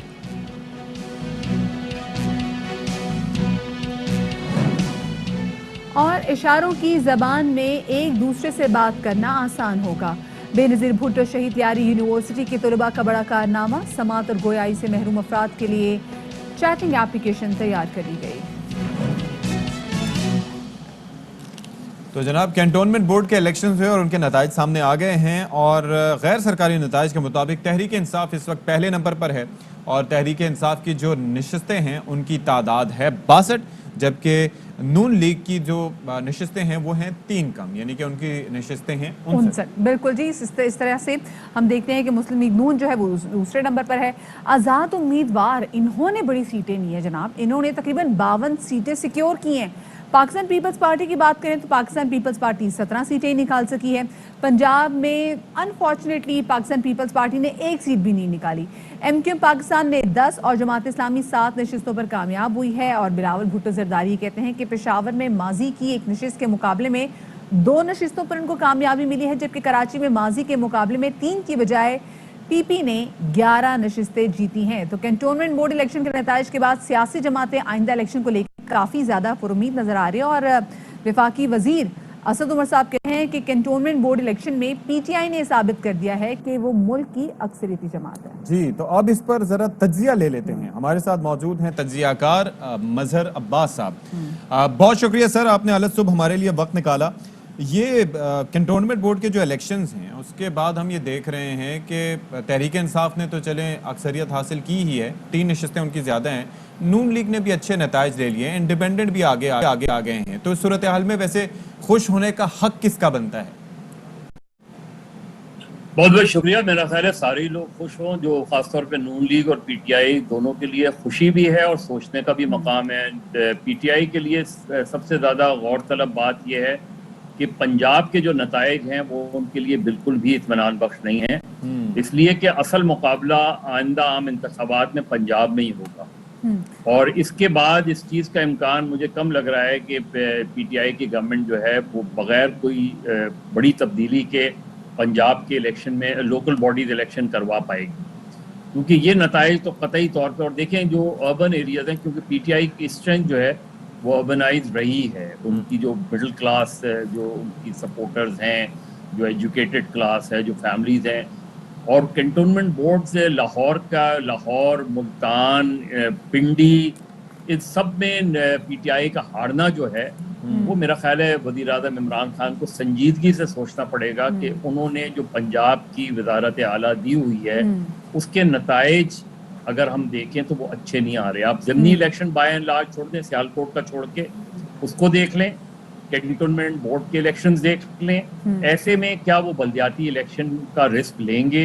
इस चीज़ के इम्कान कम लग रहे हैं, माँ सिवाय इसके कि वो कोई बहुत बड़ी रिफॉर्म्स करने जाएं इससे पहले, क्योंकि अगर अगले साल बल्दियाती इलेक्शन होते हैं और उसके नताइज भी कमो बेश यही निकलते हैं माफ़ कीजिएगा, मैं पंजाब की बात कह रहा हूँ जी जी, जो बैरोमीटर होता है आइंदा वफाक में हुकूमत बनाने का, तो ये मेरा ख्याल है पीटीआई के लिए एक सबक है कि वो बहुत ज़्यादा उनको इम्प्रूवमेंट की ज़रूरत है। मुस्लिम लीग नून की जो प्रॉब्लम है वो जैसे खैबर पख्तूनख्वा में एक ज़माने में मुस्लिम लीग नून अच्छी खासी नशिस्तें उठाती थी, सिंध में तो ज़ाहिर है पहले भी सिंध में मुस्लिम लीग नून का ऐसा ही हाल रहा है, उन्होंने यहाँ बहुत ज़्यादा पॉलिटिक्स नहीं की। बलूचिस्तान की अपनी अलग डायनेमिक्स होती हैं, तो असल जो मार्का अगला इलेक्शन भी होना है वो नहीं होना है, सही। इसलिए थोड़ा उनके लिए मुस्लिम लीग नून के लिए पंजाब की रिजल्ट जो हैं वो खुशाइंद हैं तमाम तर ऑड्स के बावजूद, और पीटीआई के लिए जो है वो फिक्र की ज़रूरत है। अच्छा मज़हर साहब, ये कहेगा जैसे हमने कैंटोनमेंट बोर्ड के नताइज में देखा कि मुस्लिम लीग नून सिर्फ 3 वोटों से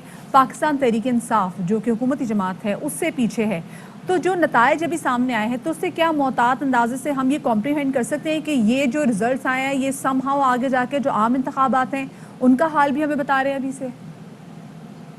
नहीं, ये तो हम नहीं कह सकते, लेकिन ये ज़रूर है कि पीटीआई को ये ज़रूर सोचने की ज़रूरत है कि देखिए खुद विद इन द पीटीआई एक बहुत बड़ा हल्का था जो ये इमरान खान साहब से कह रहा था कि उस्मान बुज़दार की चॉइस सही नहीं है, उस्मान बुज़दार जो है वो उनको तब्दील करने की ज़रूरत है। ये जो चीज़ें हैं ये मुस्लिम लीग नून के लिए और पीटीआई के लिए सोचने की है। ज़िमनी इलेक्शंस हुए, आप देख लें कि मेजॉरिटी ऑफ जो बाय इलेक्शंस हैं पंजाब में वो पीटीआई हारी है, इसी तरह कैंटोनमेंट बोर्ड्स के इलेक्शन हार गए। असल चीज ये है कि अगर वो बल्दियाती इलेक्शन की तरफ जाते हैं वो असल बैरोमीटर होगा आइंदा आम इंतखाबात के लिए। ऑल्सो मज़हर साहब, यहाँ पे पाकिस्तान पीपल्स पार्टी का भी ये चल रहा है कि पंजाब नहीं जाऊंगी, कैंटोनमेंट इलेक्शन में भी पता चल गया पंजाब नहीं जाऊंगी। हाँ, वो उनका भी ये देखिए, उनका भी ये प्रॉब्लम रहा है कि ये जो 5 साल के टेन्योर होता है ना, ये ऑपोजिशन के लिए ये नहीं होता कि वो दूसरी हुकूमत को गिराएं। ठीक है। ये टास्क होना चाहिए कि ये अपने आप को इम्प्रूव करें, और ये मेरा ख्याल है बहुत तो मज़हर साहब ये तो बड़ा सेटिस्फाइंग होगा ना, नून लीग ये कह सकती है कि despite all, you know what I mean, कि उन्होंने स्टिल जो है वो अपनी मकबूलियत खोई नहीं है, वोट बैंक उनका मौजूद है। देखिए नून लीग बिल्कुल ये कह सकती है कि नवाज शरीफ का नैरेटिव जो है वो आज तक कायम है। मुस्लिम लीग नून के वोटर को मुतासर नहीं कर सका, वो जो है वो शहबाज शरीफ, नवाज शरीफ जो भी हो, लेकिन मुस्लिम लीग नून का वोटर अभी तक नवाज शरीफ से जुड़ा नज़र आता है। آپ میں نے پھر یہ کہا کہ پچھلے 2 بائی الیکشن میں اس کو وہ نہیں کہوں گا کہ عام انتخابات کی ریفلیکشن کریں گے یہ، لیکن میٹر آف کنسرن ضرور ہے پی ٹی آئی کے لیے کہ وہ تمام تر حربوں کے باوجود مسلم لیگ نون کا ووٹ بینک وہ توڑ پا رہے ہیں اور نہ ان کی نشستیں توڑ پا رہے ہیں.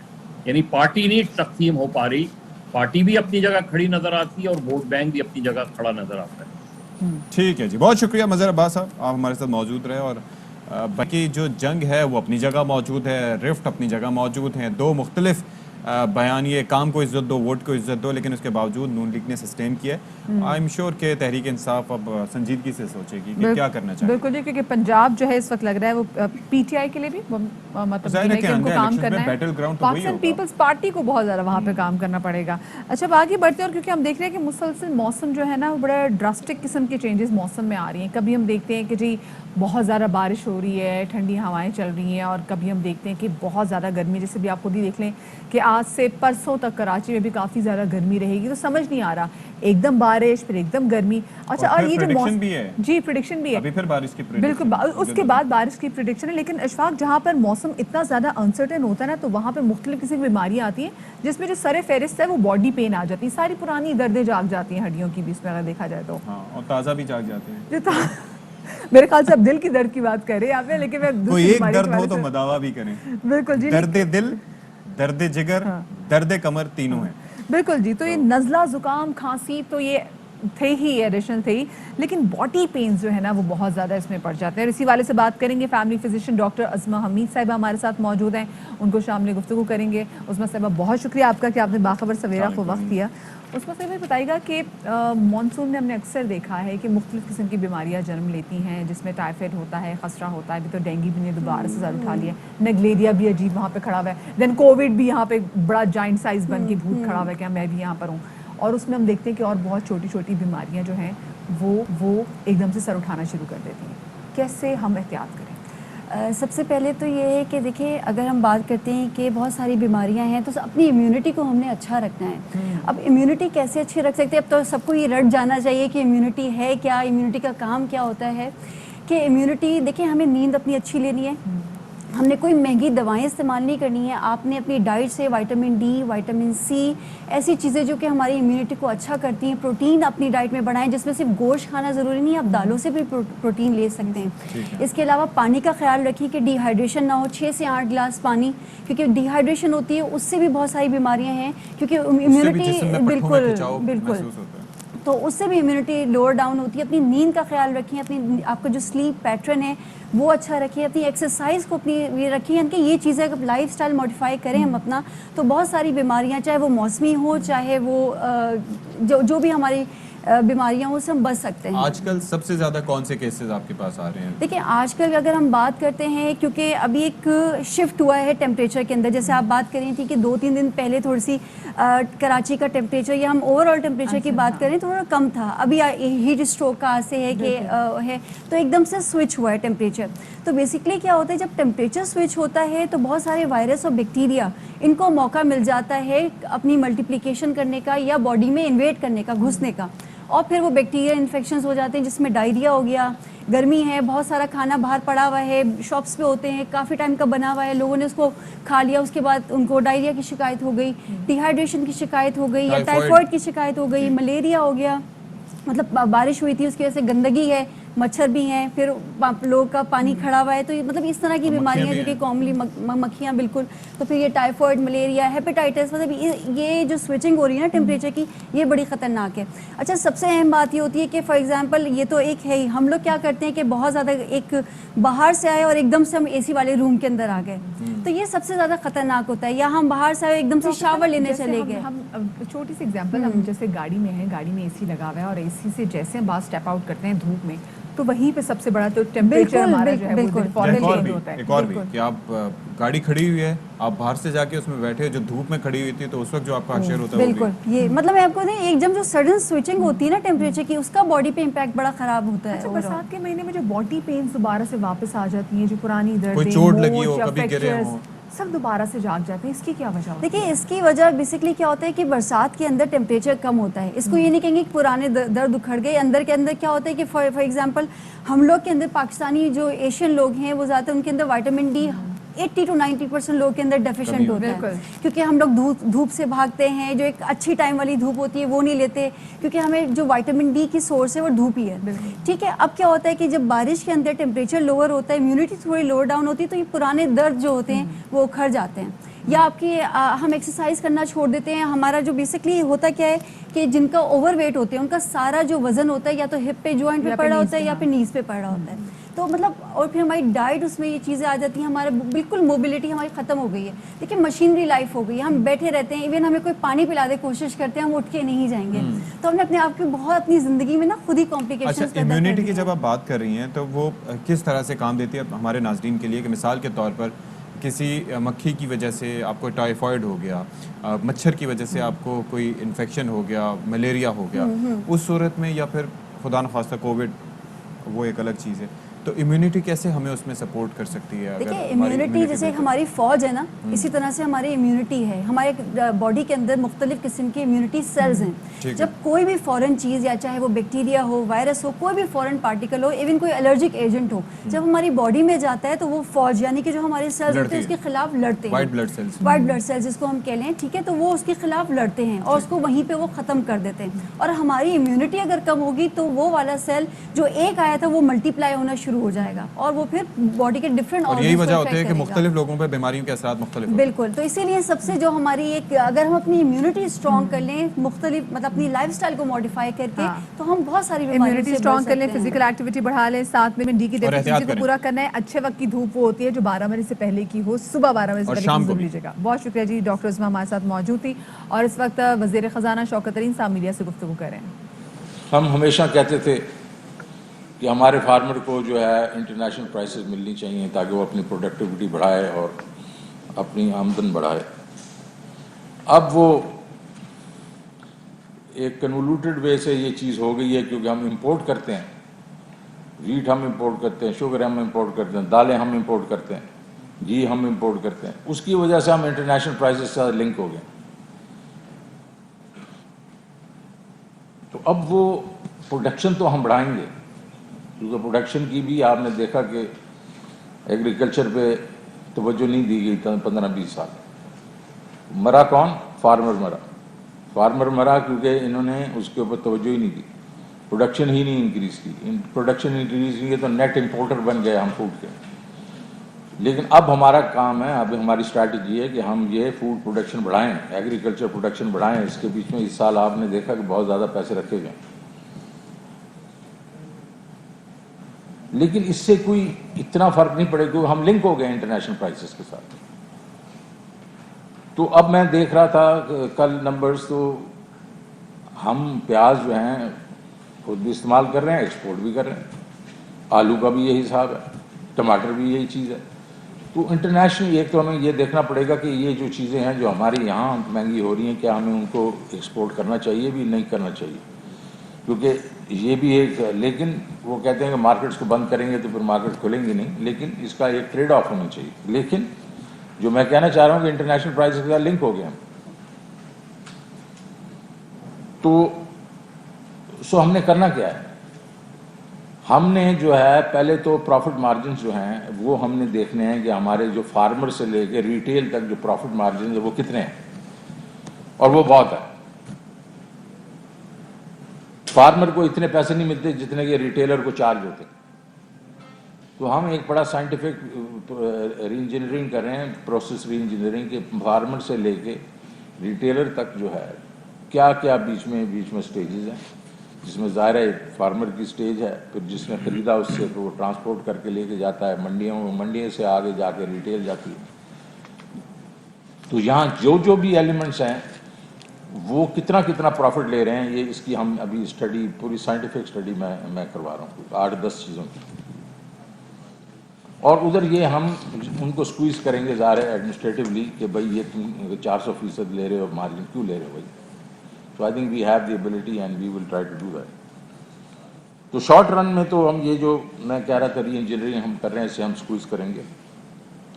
हम स्ट्रेटेजिक जो रिजर्व भी वो भी बिल्ड करें चंद चीज़ों के, क्योंकि जहाँ स्पेकुलेटिव अगर इंक्रीजेज हैं तो हम बैठ के वो फ्लड करेंगे मार्केट को।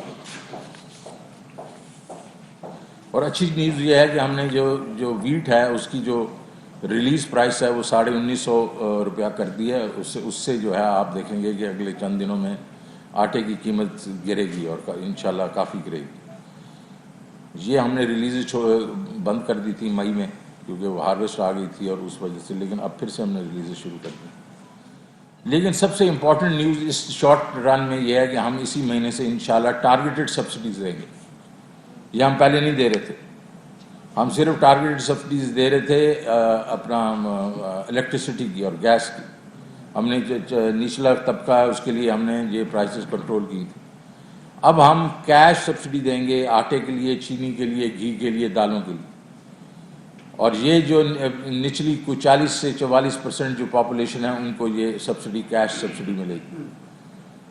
तो हम इंटरवेंशन कर रहे हैं सीधी जो कि हमें करनी चाहिए थी, और अभी हमारे पास डेटा नहीं था। अब वो एहसास का डेटा आ गया है, हमें पता है कि निचले जो 20% कौन है, 40% कौन है, 50% कौन है। अब क्योंकि हमारे पास एक हाईवे आ गया है तो उसकी वजह से हम उसको टारगेट करेंगे। अगर मैं आपको ये, लेकिन मीडियम टू लॉन्ग टर्म हमने क्या करना है?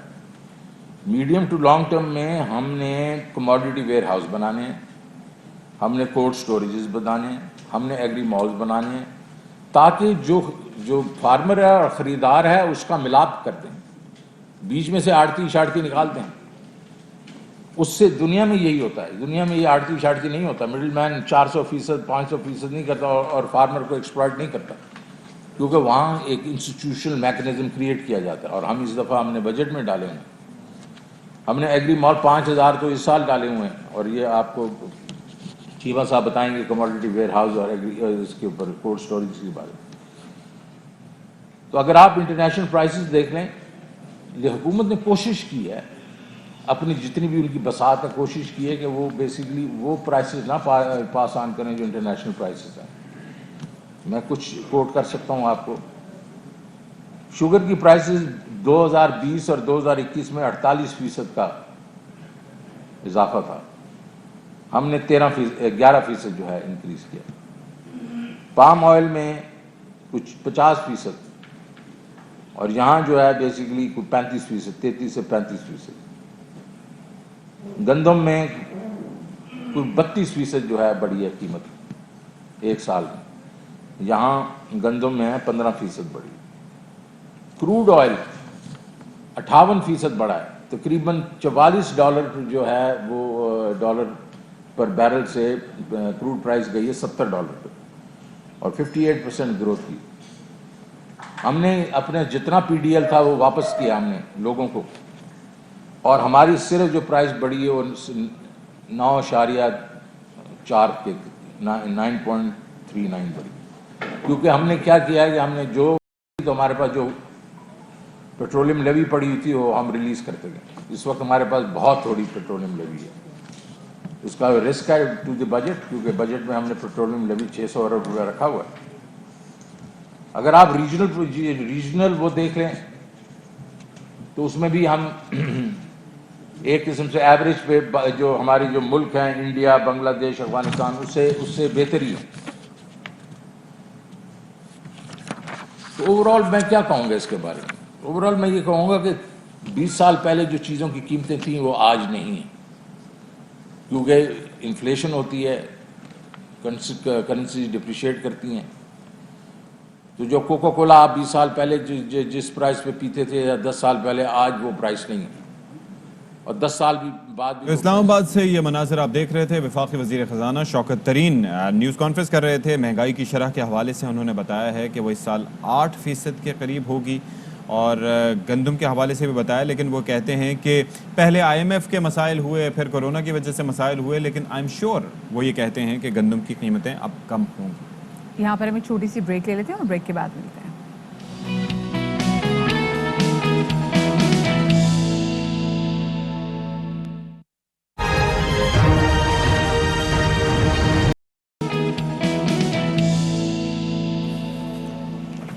Welcome back to our show. और अब हम बात करने जा रहे हैं पाकिस्तान क्रिकेट बोर्ड की, जिसमें बिलाखिर एक एंटिसिपेटेड एक्सपेक्टेड तब्दीली आ गई है और रमीज़ राजा साहब जो हैं वो चेयरमैन पाकिस्तान क्रिकेट बोर्ड बन गए हैं, मुंतखब हो गए हैं और अनअपोज्ड वो मुंतखब हुए हैं, जिसकी तवक्को की जा रही थी। अच्छा, आते साथ ही उन्होंने तब्दीलियों की हैं और T20 वर्ल्ड कप का जो स्क्वाड था, पहले हम कह रहे थे कि कैसे जाएंगे, क्योंकि जनाब वकार यूनुस साहब हट गए, इसके साथ साथ मिसबाह उल हक साहब ने राहें जुदा कर ली। तो अब फैसला किया गया है कि मैथ्यू हेडन, जो कि बड़े जनाब आउट क्लास बल्लेबाज थे, हार्ड हिटर थे ऑस्ट्रेलिया के, लेफ्ट हैंडेड, उनको जनाब कोच बना दिया गया और साथ ही साथ वर्नन फ्लैंडर उनका साथ देंगे। बिल्कुल जी, और साथ में कहते हैं कि हर खिलाड़ी को अपनी जिम्मेदारी का एहसास करना होगा।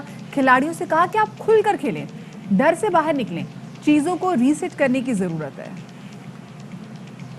अभी भी ये जो कोच आपके नाम लिए हैं, ये सिर्फ वर्ल्ड कप तक के लिए हैं, क्योंकि आगे चल के फिर हमें इसके ऊपर बहुत एक्सटेंसिव एक्सरसाइज करनी पड़ेगी कि किस तरह से हमारे मॉडल में कौन से लोग फिट होते हैं। तो कौमी टीम के साबिक फास्ट बॉलर आकिब जावेद ये कहते हैं कि वज़ीर आज़म ने रमीज़ राजा को क्रिकेट ठीक करने का टास्क दिया है, क्रिकेट ठीक होगी तो माली मसाइल भी हल होंगे। और मुइन खान का ये कहना था कि रमीज़ राजा की कौल फेल में कोई तजाद नहीं है, उन्होंने अपना विजन वाज़े कर दिया है। अच्छा, एक और चीज़ बड़ी इंपॉर्टेंट है कि रमीज़ राजा साहब ने ये कहा है कि जनाब मैं चाहता हूं कि पीसीबी चेयरमैन से ज़्यादा जो कप्तान है वो एक ब्रांड के तौर पर सामने आए और टीम को बड़ा मजबूत और मुस्तहकम हम बनाएंगे। साहब ने डिपार्टमेंटल कुछ क्रिकेट के हवाले से भी उन्होंने बात की है, तो हम उस पर भी बात करेंगे। लेकिन शायद हाशमी साहब सीनियर हमारे स्पोर्ट जर्नलिस्ट हमारे साथ मौजूद हैं। Very warm welcome to Bakhabar Savera, good morning. ये कहेगा कि कल आते साथ ही मैं देखा कि रमीज़ राजा साहब ने कुछ बहुत ज़्यादा अहम फैसले लिए, जिसमें उन्होंने खिलाड़ियों से कहा कि भैया आप खुल कर खेलें, डर को आप पीछे रख दें। तो कैसा लगता है आपको कि जो बातें कल की गई हैं वो खिलाड़ियों के मोराल को कितना बूस्ट करेंगी? प्रेस कॉन्फ्रेंस ही ऐसा लग रहा था कि जैसे बल्ला इमरान खान से लेकर आए हैं रमीज़ राजा और उनके बल्ले से बैटिंग कर रहे हैं। वही अप्रोच, वही सारी बातें जो इमरान खान करते हैं कि फियर ऑफ डिफीट नहीं होना चाहिए प्लेयर्स के अंदर। अगर टीम में फियर ऑफ डिफीट होगा, प्लेयर्स में फियर ऑफ डिफीट होगा, तो वो आगे नहीं बढ़ सकते, प्रोग्रेस भी नहीं कर सकते, वो मैचेस भी नहीं जीत सकते। लड़कर हारें तो लड़कर हारें, जीतें तो भी लड़कर जीतें। तो ये सारी बातें रमीज़ राजा ने की हैं। कोच उन्होंने बनाए हैं, बैटिंग कंसल्टेंट बनाया है मैथ्यू हेडन को, और बॉलिंग कंसल्टेंट वर्नन फ्लैंडर जो साउथ अफ्रीका के थे। हेड कोच ऐसा ही लग रहा है जैसे सकलैन मुश्ताक ही जाएंगे T20 वर्ल्ड कप में। अच्छा। वो भी अच्छे सुलझे हुए एक कोच हैं, इंग्लैंड के भी बॉलिंग कोच रह चुके हैं, न्यूजीलैंड, बांग्लादेश, वेस्ट इंडीज में कोचिंग कर चुके हैं। तो ऐसा लग रहा है कि Matthew Hayden short term plan है, Vernon Philander short term plan है। एक बड़ा कोच रमीज़ ढूंढेंगे मार्केट में जो कि बहुत कम है। अब बड़े कोचेस जो हैं छोटी छोटी लीग्स में करते हैं और उनको वहां से इतने पैसे मिल जाते हैं कि वो नेशनल टीम लेना नहीं चाहते। अच्छा, तो सही चॉइस क्या होनी चाहिए, लोकल कोच या फिर फॉरेन कोच? क्योंकि जो प्लेयर्स ये कहते हैं कि जो लोकल कोचेस होते हैं ये बड़े मुतासिब होते हैं, ये प्लेयर्स का कहना है, और वो फिर आपकी वीकनेस को देखकर फिर उसी पर आपको तनकीद का निशाना बनाते रहते हैं और उसको ठीक करने में आपकी मदद नहीं करते। होता है, कहा जाता है, प्लेयर्स भी कहते हैं कि उनके अपने पर्सनल इंटरेस्ट होते हैं लोकल कोचेस के, लेकिन लोकल कोचेस भी अच्छे आए हैं। हमें करना ये चाहिए कि हम अगर एक बड़ा नाम ढूंढ रहे हैं, हम एक बड़ा अच्छा नाम ढूंढ लें, अगर हमें मिल जाए तो, और उसके साथ हम अपना कोच भी लगाएं। हमारे भी जो 2-4 कोचेस हैं वो अच्छे हैं, उनको लगाएं ताकि वो भी सीखें। आपकी सजेशन क्या है शायद हाशमी साहब? कोई ऑस्ट्रेलियन अच्छा कोच लेके आए। एक दो ऑस्ट्रेलियन से पाकिस्तान ने बात की थी, लेकिन ऑस्ट्रेलियन पाकिस्तान नहीं आना चाहते, उनके दिलों में डर और खौफ है। मैथ्यू हेडन भी सिर्फ T20 वर्ल्ड कप के लिए आ रहे हैं, वो 3-4 महीने तो अपनी बोट पे गुजारते हैं, मछलियां पकड़ते हैं। मछलियां पकड़ने वालों को क्या इंटरेस्ट होगा कि वो पाकिस्तान में आके कोचिंग करे, जंजाल में अपनी जान फंसाए। अच्छा बड़ा कोच ढूंढे। जैसन गैलेस्पी एक ऑस्ट्रेलिया के फास्ट बॉलर है, वो इंग्लैंड में कोचिंग करते हैं, यॉर्कशायर की, वो बड़े अच्छे कोच हैं। एंड्रयू मैकडोनाल्ड को, वो भी बड़े अच्छे कोच हैं, लेकिन एंड्रयू मैकडोनाल्ड को ऑस्ट्रेलिया ने फिगर आउट कर रखा है कि वो उनके अगले कोच होंगे। जस्टिन लैंगर अब छोड़ने वाले हैं। तो ऐसा कोच ढूंढे जो अच्छा हार्ड हिटिंग अग्रेशन लेके आए पाकिस्तान की टीम में, और उसके साथ हमारा लोकल कोच भी एक यंग लोकल कोच लगाएं جیسے رزاق ہے, عبد الرزاق نے کے پی کے ساتھ اچھا کام کیا ہے, اور بہت سارے کوچز ہیں, ان کو لگائیں اور ان کے ساتھ پھر وہ سیکھیں تاکہ پاکستان لانگ ٹرم میں اپنا ہی کوچ رکھے. صحیح, فار دا لانگر رن ہمیں ضرور ایک چاہیے ایک اچھے کوچ جو کہ کافی سے پاکستان کی کرکٹ ٹیم کے ساتھ رہے. اچھا, ایک اور بڑا اچھا اہم فیصلہ جو سامنے آیا وہ یہ تھا کہ وہ کلبس جو کہ انٹرنیشنل کرکٹرز پیدا کرتے ہیں ان کلب کا جو خرچہ ہے وہ پی سی بی دے گا. تو یہ کتنا خوش آئند آپ کو یہ ڈیسیجن لگتا ہے؟ دیکھیں, ایسی چیزیں کرنی پڑیں گی پاکستان کرکٹ بورڈ کو. اپنے بجٹ میں سے ایکسٹرا جو پیسہ ہے وہ لگانا ہوگا. جیسے فرسٹ کلاس کرکٹرز کو رمیز نے آتے ہی 192 فرسٹ کلاس کرکٹرز کے پیسوں میں 1 لاکھ روپے ماہانہ اضافہ کر دیا, جو کہ زبردست ہے, یہ بہت بڑی چیز ہے. ان کو مالی مسائل کا سامنا ہو رہا تھا, اور بھی پلیئرز کو کرکٹ کا پیسہ کرکٹ میں لگنا چاہیے, کرکٹرز کے اوپر لگنا چاہیے. تو اچھا فیصلہ ہے, اس سے بہت پاکستان کی کرکٹ کو فائدہ ہوگا, پاکستان کی کرکٹ آگے جائے گی. رمیز راجہ ہارڈ ہٹنگ اسٹریٹ فارورڈ آدمی ہے, وہ یقیناً ان سے جو ایکسپیکٹیشنز ہیں وہ پوری کریں گے. ٹھیک ہے جی, بہت شکریہ شاہد ہاشمی صاحب. جس طرح سے فیصلے سامنے آئے ہیں they are quite positive. I am sure کہ جیسے فرسٹ کلاس کرکٹرز ہیں ان کے معاوضے بڑھانا, آپ دیکھیں کہ کافی اس حوالے سے توقعات تھیں وہ پوری ہوئی ہیں. آئی ایم شیور کہ پاکستان کرکٹ بھی بہتری کی جانب جائے گا. بالکل جی, کیونکہ دیکھیں جہاں پہ معاوضے بڑھانے کی بات آتی ہے نا اشفاق, تو یہ میرے خیال سے بہت زیادہ اچھا پوائنٹ ہوگا, کیونکہ ہم دیکھتے ہیں کہ ہمارے یہاں پہ فرسٹ کلاس کرکٹ کھیلنے والے انٹرنیشنل لیگس جا کے کھیل رہے ہوتے ہیں. وہ سم اور پریفر کر رہے ہوتے ہیں کہ باہر جا کے کاؤنٹیز جو ہیں وہ کھیل لیں اور یہاں سے نکل جائیں. تو میرے خیال سے جتنی اچھے ہم ان کو مطلب آفر کریں گے, ماؤنٹ کریں گے, تو ہو سکتا ہے ان کے قدم بھی یہاں پہ سب کے معاوضے بڑھنے چاہیے جی, سب کے معاوضے بڑھنے چاہیے. اچھا جی, اب ذرا آگے بڑھتے ہیں اور ایک اہم کیس کے حوالے سے فالو اپ آپ کو دیتے چلیں. ہم بات کریں گے آج نور مقدم کیس کے حوالے سے, جس کی گزشتہ روز ہم نے دیکھا کہ مرکزی ملزم ظاہر جعفر کے والد کی درخواست ضمانت کی سماعت اسلام آباد ہائی کورٹ میں ہوئی اور عدالت کے باہر احتجاجی مظاہرہ بھی کیا گیا. عدالت نے ہم نے اسپیسیفکلی دیکھا کہ نور مقدم کے والد کے وکیل شاہ خاور کو آج ہی وکالت نامہ داخل کروانے کی ہدایت کرتے ہوئے 15 ستمبر تک جو سماعت ہے وہ ملتوی کر دی ہے, یعنی کہ کل یہ سماعت کل تک ملتوی کی گئی ہے. دوسری جانب جو پولیس نے عدالت میں چالان جمع کرایا ہے اس کے مطابق ملزم ظاہر جعفر نے نور مقدم کو قتل کرنے کا اعترافی بیان بھی دیا ہے. جو ڈی این اے رپورٹ جو سامنے آئی ہے وہ بھی انفارچونیٹلی یہ بتا رہی ہے کہ جب نور مقدم کو بہیمانہ طریقے سے قتل کیا گیا تھا اس سے پہلے شی واز ریپ. اور ایک اور چیز کہ ظاہر جعفر کے جو والد ہے, جو باپ ہے, وہ اس تمام تر سینیریو میں بہت بڑا فیسیلیٹیٹر تھا, کیونکہ جب اس کے بیٹے نے نور مقدم کو مارا اور جب اس نے اپنے باپ سے بات کی تو اس کے باپ نے کہا کہ تم پینک مت ہو, میں یہاں سے بندے بھیج رہا ہوں جو کہ نور کی باڈی کو ڈسپوز آف کر دیں گے. اور اس کے ساتھ ساتھ فلائٹ بھی بک کروائی تھی لیکن وہ جا نہیں سکا. 19 کی فلائٹ بالکل. اور ایک اور چیز یہ بھی ہے کہ آپ یہ دیکھیے کہ اگر یہ ساری سچویشن سے پولیس کو پہلے آگاہ کر دیا جاتا تو اس واقعے سے بچا جا سکتا تھا, لیکن والد صاحب نے کرائم کو بچانے کی کوشش نہیں, کرائم روکنے کی کوشش نہیں کی, اس کو کنسیل کرنے کی کوشش کی. تو شاہ خالد ہمارے نمائندے ہمارے ساتھ موجود ہیں, ان سے فردر جان لیتے ہیں. شاہ خالد, مزید ہمیں اپڈیٹ دیجیے گا, تفصیلاً بتائیے گا کہ کیس میں اب تک کیا ہوا, اب کیا ہونے والا ہے. دیکھیے, نور مقدم قتل کیس جو ہے اس وقت مقامی عدالت میں بھی چل رہا ہے اور ساتھ میں اسلام آباد ہائی کورٹ میں بھی جو ظاہر جعفر ہیں ان کے والدین نے ضمانت کے لیے اسلام آباد ہائی کورٹ سے رجوع کر رکھا ہے, جبکہ نور مقدم کے قتل کے مقدمے کی عدالتی کارروائی گزشتہ روز اسلام آباد کی مقامی عدالت میں شروع ہو گئی ہے. جبکہ پولیس کا کہنا ہے کہ ان کے پاس مرکزی ملزم کو ان کی منطقی انجام تک پہنچانے کے لیے ٹھوس شواہد جو ہے یہ موجود ہے. جبکہ ایڈیشنل سیشن جج جو ہے عطار ربانی, انہوں نے مرکزی ملزم ظاہر جعفر سمیت تمام ملزمان کو 23 ستمبر کو پیش کرنے کا حکم دیا ہے. جبکہ عدالت نے کہا ہے کہ آئندہ سماعت پر تمام ملزمان کی حاضری کے بعد ان میں چالان کی کاپیاں تقسیم کی جائے گی, جس کے بعد ملزمان پر فرد جرم جو ہے یہ عائد کی جائے گی. جبکہ جو دیگر تھراپی ورکس کے جو ملزمان ہیں ان کو بھی 23 ستمبر کو عدالت نے طلب کر رکھا ہے, وہ بھی عدالت میں پیش ہوں گے.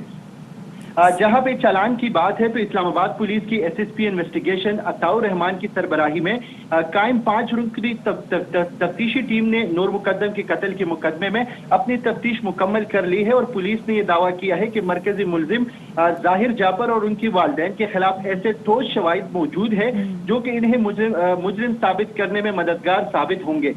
جبکہ چالان میں مرکزی ملزم ظاہر جعفر کے نہ صرف आले कत्ल पर उंगलियों के निशानात मिल गए हैं, बल्कि जाहिर जाफर के घर से बाहर सीसीटीवी फुटेज भी ली गई है, जिसमें मरकजी मुलजिम को शनाख्त किया जा सकता है कि वही मकतूला नूर मुकद्दम को घसीट कर अपने घर के अंदर लेकर जा रहा है। साथ में ये भी है कि मुकदमे के चालान में जाहिर जाफर के इस बयान को भी शामिल किया गया है, जिसमें उन्होंने तफ्तीशी टीम को इस वक़ुआ के बाद कहा था कि चूंकि वो अमरीकन शहरी है, इसलिए पाकिस्तानी कवानीन उन पर लागू नहीं होते।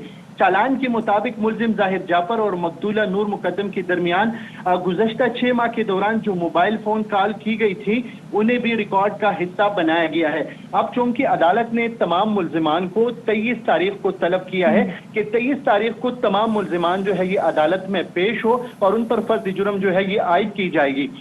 जबकि दूसरी तरफ जो मरकजी मुलजिम है, उनकी वालिदैन ने इस्लामाबाद हाई कोर्ट से रुजू कर रखा है। जी सही, ठीक है। अच्छा, जितना भी अभी आपने सामने डेवलपमेंट्स होते हुए शाह खालिद आप देख रहे हो, क्योंकि आपने गहरी नजर भी रखी हुई है, तो अभी आपने बोला कि अभी जो नेक्स्ट समाअत है वो इंशाल्लाह होगी 23 सितंबर को, जिसमें फर्द जुर्म भी जो है वो आयद कर दी जाएगी।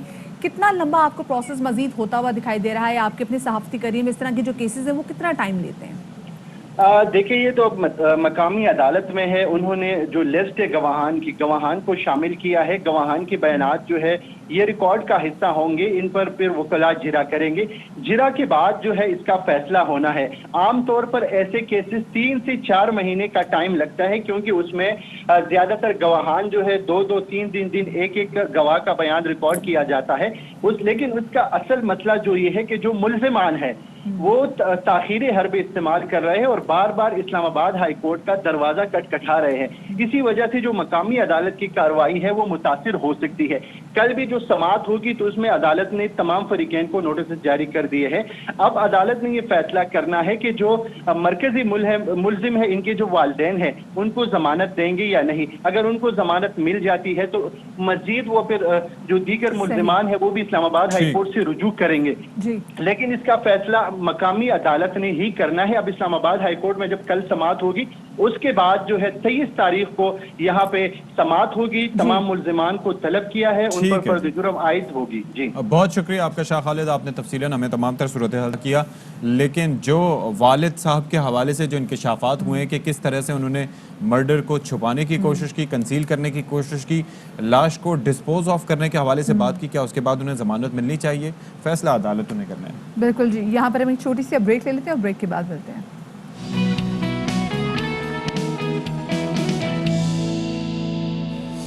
जी, तो welcome back after the break. अब इशारों से बात करना काफ़ी ज़्यादा आसान हो जाएगा। मतलब इशारे अगर आप ना भी करें तो वो लोग जो कि क़ुव्वत गोयाई से महरूम हैं, उनके लिए एक चैटिंग एप्लीकेशन जो है वो तैयार कर ली है। और चैटिंग एप्लीकेशन जनाब तैयार की है कराची लियारी यूनिवर्सिटी की 3 तालिबात ने। और ये इसकी मदद से जो खुसूसी अफराद हैं वो एक दूसरे से इशारों की ज़बान में चैटिंग कर सकेंगे। अच्छा, ये 3 तालिबात पर मुश्तमिल ये टीम है। अलीज़ा मुश्ताक, फातिमा जाहिद और आयशा मंसूरी हैं इस टीम में। और एप्लीकेशन अमेरिकन साइन लैंग्वेज पर मुश्तमिल है और इसका तजुर्बा क़ुव्वत समाअत और गोयाई से महरूम अफराद से कराया गया, जिन्होंने इसे कारआमद करार दिया है। तो हमारे साथ स्टूडियोज़ में मौजूद हैं अलीज़ा मुश्ताक और आयशा मंसूरी। बहुत शुक्रिया जी, आपने हमारे लिए वक्त निकाला। ये एप्लीकेशन जो है बेसिकली इसके अंदर भी जो कम्युनिकेट किया जाएगा वो साइन लैंग्वेज के जरिए किया जाएगा इंस्टेड ऑफ वर्ड्स?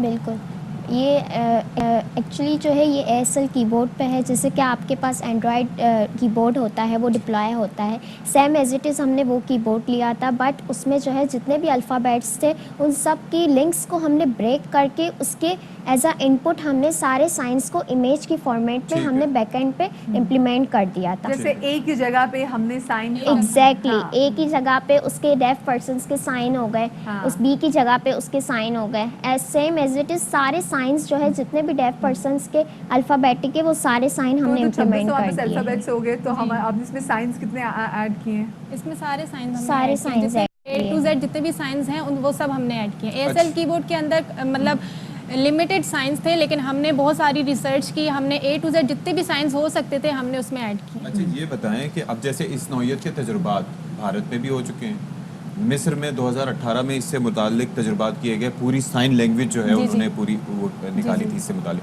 तो वहाँ से भी कुछ आपको मदद हासिल हुई? जी जी, जब हमने रिसर्च की तो हमने देखा कि पहले हमने ये देखा कि इस पे कितना काम हो चुका है, पहले हमने ये देखा, फिर हमने देखा कि हमने इसमें कितनी इम्प्रूवमेंट करनी है, हमने इसको परफेक्ट बनाना था। तो इस वजह से हमने सोचा कि जैसे normal human being WhatsApp use करते हैं, मैसेंजर यूज़ करते हैं, तो हमने सोचा कि क्यों ना हम भी उनके लिए, डेफ पर्सनस के लिए एक ऐसी एप्लीकेशन तैयार करें जो कि बिल्कुल परफेक्ट हो उनके लिए, उनको ईजी हो यूज़ करने में। तो हमने ASL कीबोर्ड का इस्तेमाल किया इसके अंदर हमने एंड्रॉयड का जो कीबोर्ड था वो यूज़ किया, बट अल्फ़ाबेटिक जितने भी उसके अंदर वो थे, अल्फ़ाबेट थे, ABCD जो भी थे, हमने उसको साइंस में रिप्लेस मीन्स के मैनिपुलेट कर दिया हमने। अच्छा मुझे बताएं, वक्त कितना लगा इस एप्लीकेशन को बनाने में? इस एप्लीकेशन को बनाने में 2 to 3 months लगे थे हमें, क्योंकि काफ़ी हमें रिसर्च करनी पड़ी बिकॉज ऑफ द कोविड की वजह से हमें जो है बहुत मुश्किलात होनी पड़ी, क्योंकि हमें घर पे जो है काम करना पड़ा था, बहुत ज़्यादा जो है डिफ़िकल्टीज़ हुई थी। तो कितने लोगों पर इस जो एप्लीकेशन है इसका ट्रायल आपने उनसे करवाया और उन्होंने कहा है कि ये बड़ी सेटिस्फैक्ट्री और हमें इससे फ़ायदा हुआ इस एप्लीकेशन से? जी, वो कुछ आयशा के रिलेटिव्स हैं जो कि डेफ एंड डम हैं, तो हमने उनसे थोड़ी सी करवाई थी कि आप यूज़ करके बताएं हमें, आपको कैसा, आपको फीडबैक अच्छा लग रहा है, यूज़ करने में ईजी हो रहा है, नहीं हो रहा। तो उनसे हमने करवाई थी, तो उन्होंने कहा था कि मतलब लाइक जिस तरह से इशारों से वो बात कर रहे थे ना, तो वो टाइप कर रहे थे अपनी, जैसे वो हाई कर रहे थे तो अपना साइन लैंग्वेज वही इसी तरह से वो जो है ना सेंड कर रहे थे। तो कोविड की वजह से हमें जाना था इंस्टीट्यूट में, जाके उनसे करवाना था, बट कोविड की वजह से हम नहीं जा पाए, तो इनके रिलेटिव थे, अलाउ नहीं था, तो इनके रिलेटिव थे, उनसे फिर हमने करवा लिया। सही, चले इनके रिलेटिव से तो हो गया, लेकिन अब आगे आप लोगों ने क्या सोचा हुआ है कि आप कौन कौन से इंस्टीट्यूट में जाएंगे ताकि बड़े पैमाने पे इसका ट्रायल हो सके और उसके बाद फिर प्रॉपर अच्छे तरीके से आप इसको लॉन्च भी कर लें? इसके बाद हमने सोचा है कि हम करेंगे, कुछ इंस्टीट्यूट हैं ऐसे डेफ एंड डम के लिए, उनके पास जाएंगे, हम उनसे ट्रायल करवाएंगे किस तरह है, फिर इसमें और इम्प्रूवमेंट भी करेंगे, जैसे लाइक व्हाट्सएप में हम इमेजेस सेंड कर सकते हैं, वीडियो कॉलिंग कर सकते हैं, तो वीडियो कॉलिंग का एक फीचर हम ऐड करना चाह रहे हैं, लाइक वो इशारों से अपने फ्रेंड से बात कर सकें। बहुत सारी ऐसी एप्लीकेशंस हैं, जस्ट वो प्ले स्टोर पे इस तरह की एप्लीकेशन है, वो बस वीडियो कॉलिंग पे उन पर बात हो रही है, चैटिंग नहीं है प्रॉपर ना, तो इस वजह से हमने चैटिंग जो है ना सोचा कि वो हम करें। अच्छा, तो इससे गवर्नमेंट से इस हवाले से कोई रब्ता किया गया कि हाँ जी ये हम चला भी रहे थे साथ में कि किस तरीके से मदद दी जा सकती है, तो गवर्नमेंट लेवल पे कोई अभी तक बात की आपने कि नहीं, अभी तक नहीं की, क्योंकि हमारा फर्स्ट एक्सपीरियंस था, हमारा फाइनल ईयर प्रोजेक्ट था, तो उस वजह से ना हमने अभी फिलहाल जो सपोर्ट आपको हासिल है वो एंड्रॉइड प्लेटफॉर्म्स पे है जी, iOS पे नहीं है, iOS पे नहीं की थी हमने, जस्ट एंड्रॉइड ऐप, क्योंकि मोस्टली यूजर्स एंड्रॉइड यूज करते हैं, तो इस वजह से वो इशू नहीं, अगर iOS पे भी होगा तो हम कर लेंगे। अच्छा, ये तो चले पेरेंट्स वैसे बहुत खुश हुए होंगे आपसे, they would be very proud of you girls, क्योंकि लड़कियां, लियारी की लड़कियां, they are doing exceptionally good, तो वो आज ही बड़े खुश हो गए, आप रिश्तेदारों को बताया, बहुत एक्साइटेड थे, सबकी कॉल आ रही थी कि यार आपकी बेटी ने अच्छा काम किया है, बहुत अच्छा लग रहा था, बहुत प्राउड फील हो रहा था। तो चले, अब ये तो एप्लीकेशन आपने बना दी, अब आगे क्या करने का इरादा रखते हैं इसके अलावा? इसके अलावा यही कुछ जो है फ्यूचर प्लान्स सोचे हैं इसमें, लाइक जो है इस एंड्रॉयड ऐप को हम जो है थोड़ा और बेहतर से बेहतर बनाएंगे। लाइक हमारे पास व्हाट्सअप है, व्हाट्सअप में इम्प्लीमेंटेशन होती जा रही है, हम देख रहे हैं कि जैसे कि अभी भी आई है कि अगर हम एक बार पिक्चर को ओपन करें तो वो एक ही बार, इसी तरह हम जो है इस तरह की बहुत सारी इम्प्लीमेंटेशन करना चाह रहे हैं। और इसमें हमने एक एडिशनल फीचर ऐड किया है, जैसे लाइक इंस्टाग्राम में अनसेंड हो जाता है ना मैसेज, सेंडर और रिसीवर की साइड पर व्हाट्सएप में पता चल जाता है, चीज ऐड की। बहुत शुक्रिया जी, आयशा और अलीज़ा हमारे साथ थे, तो आपसे even we are so proud of you कि आपने इतने मजे की एप्लीकेशन तैयार की है। और यहाँ पे जनाब अब वक्त मैसेजेस नहीं, इशारे भी अनसेंड हो सकेंगे। बिल्कुल जी, बिल्कुल। अब हम जा रहे हैं आपसे इजाजत लेने के लिए, अपना बहुत सारा ख्याल रखिएगा, शाद रहिए, आबाद रहिए, अल्लाह हाफिज। अल्लाह हाफिज।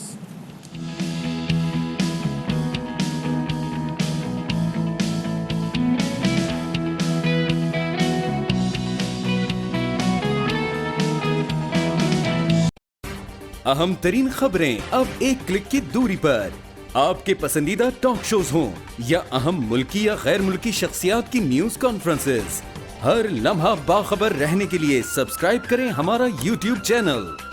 मौसम की सूरत हाल हो या खेल के मैदान से खबरें, अपने मोबाइल फोन से मुल्की और बैनुल अक़वामी अहम खबरों तक रसाई के लिए डाउनलोड कीजिए मोबाइल ऐप। बावसूख ज़राए से मुसद्दिका खबरों, तज्ज़ियों और तबसरों से मुस्तफ़ीद होने के लिए विजिट कीजिए पाकिस्तान की सबसे बड़ी न्यूज वेबसाइट www.arYnews.tv। इन सब के अलावा पाकिस्तान का सबसे बड़ा फेसबुक पेज हो, सबसे बड़ा न्यूज इंस्टाग्राम अकाउंट या फिर ट्विटर, ARY न्यूज पहुंचा रहा है खबरें सबसे पहले आप तक, ताकि आप रहें हर लम्हा बाखबर।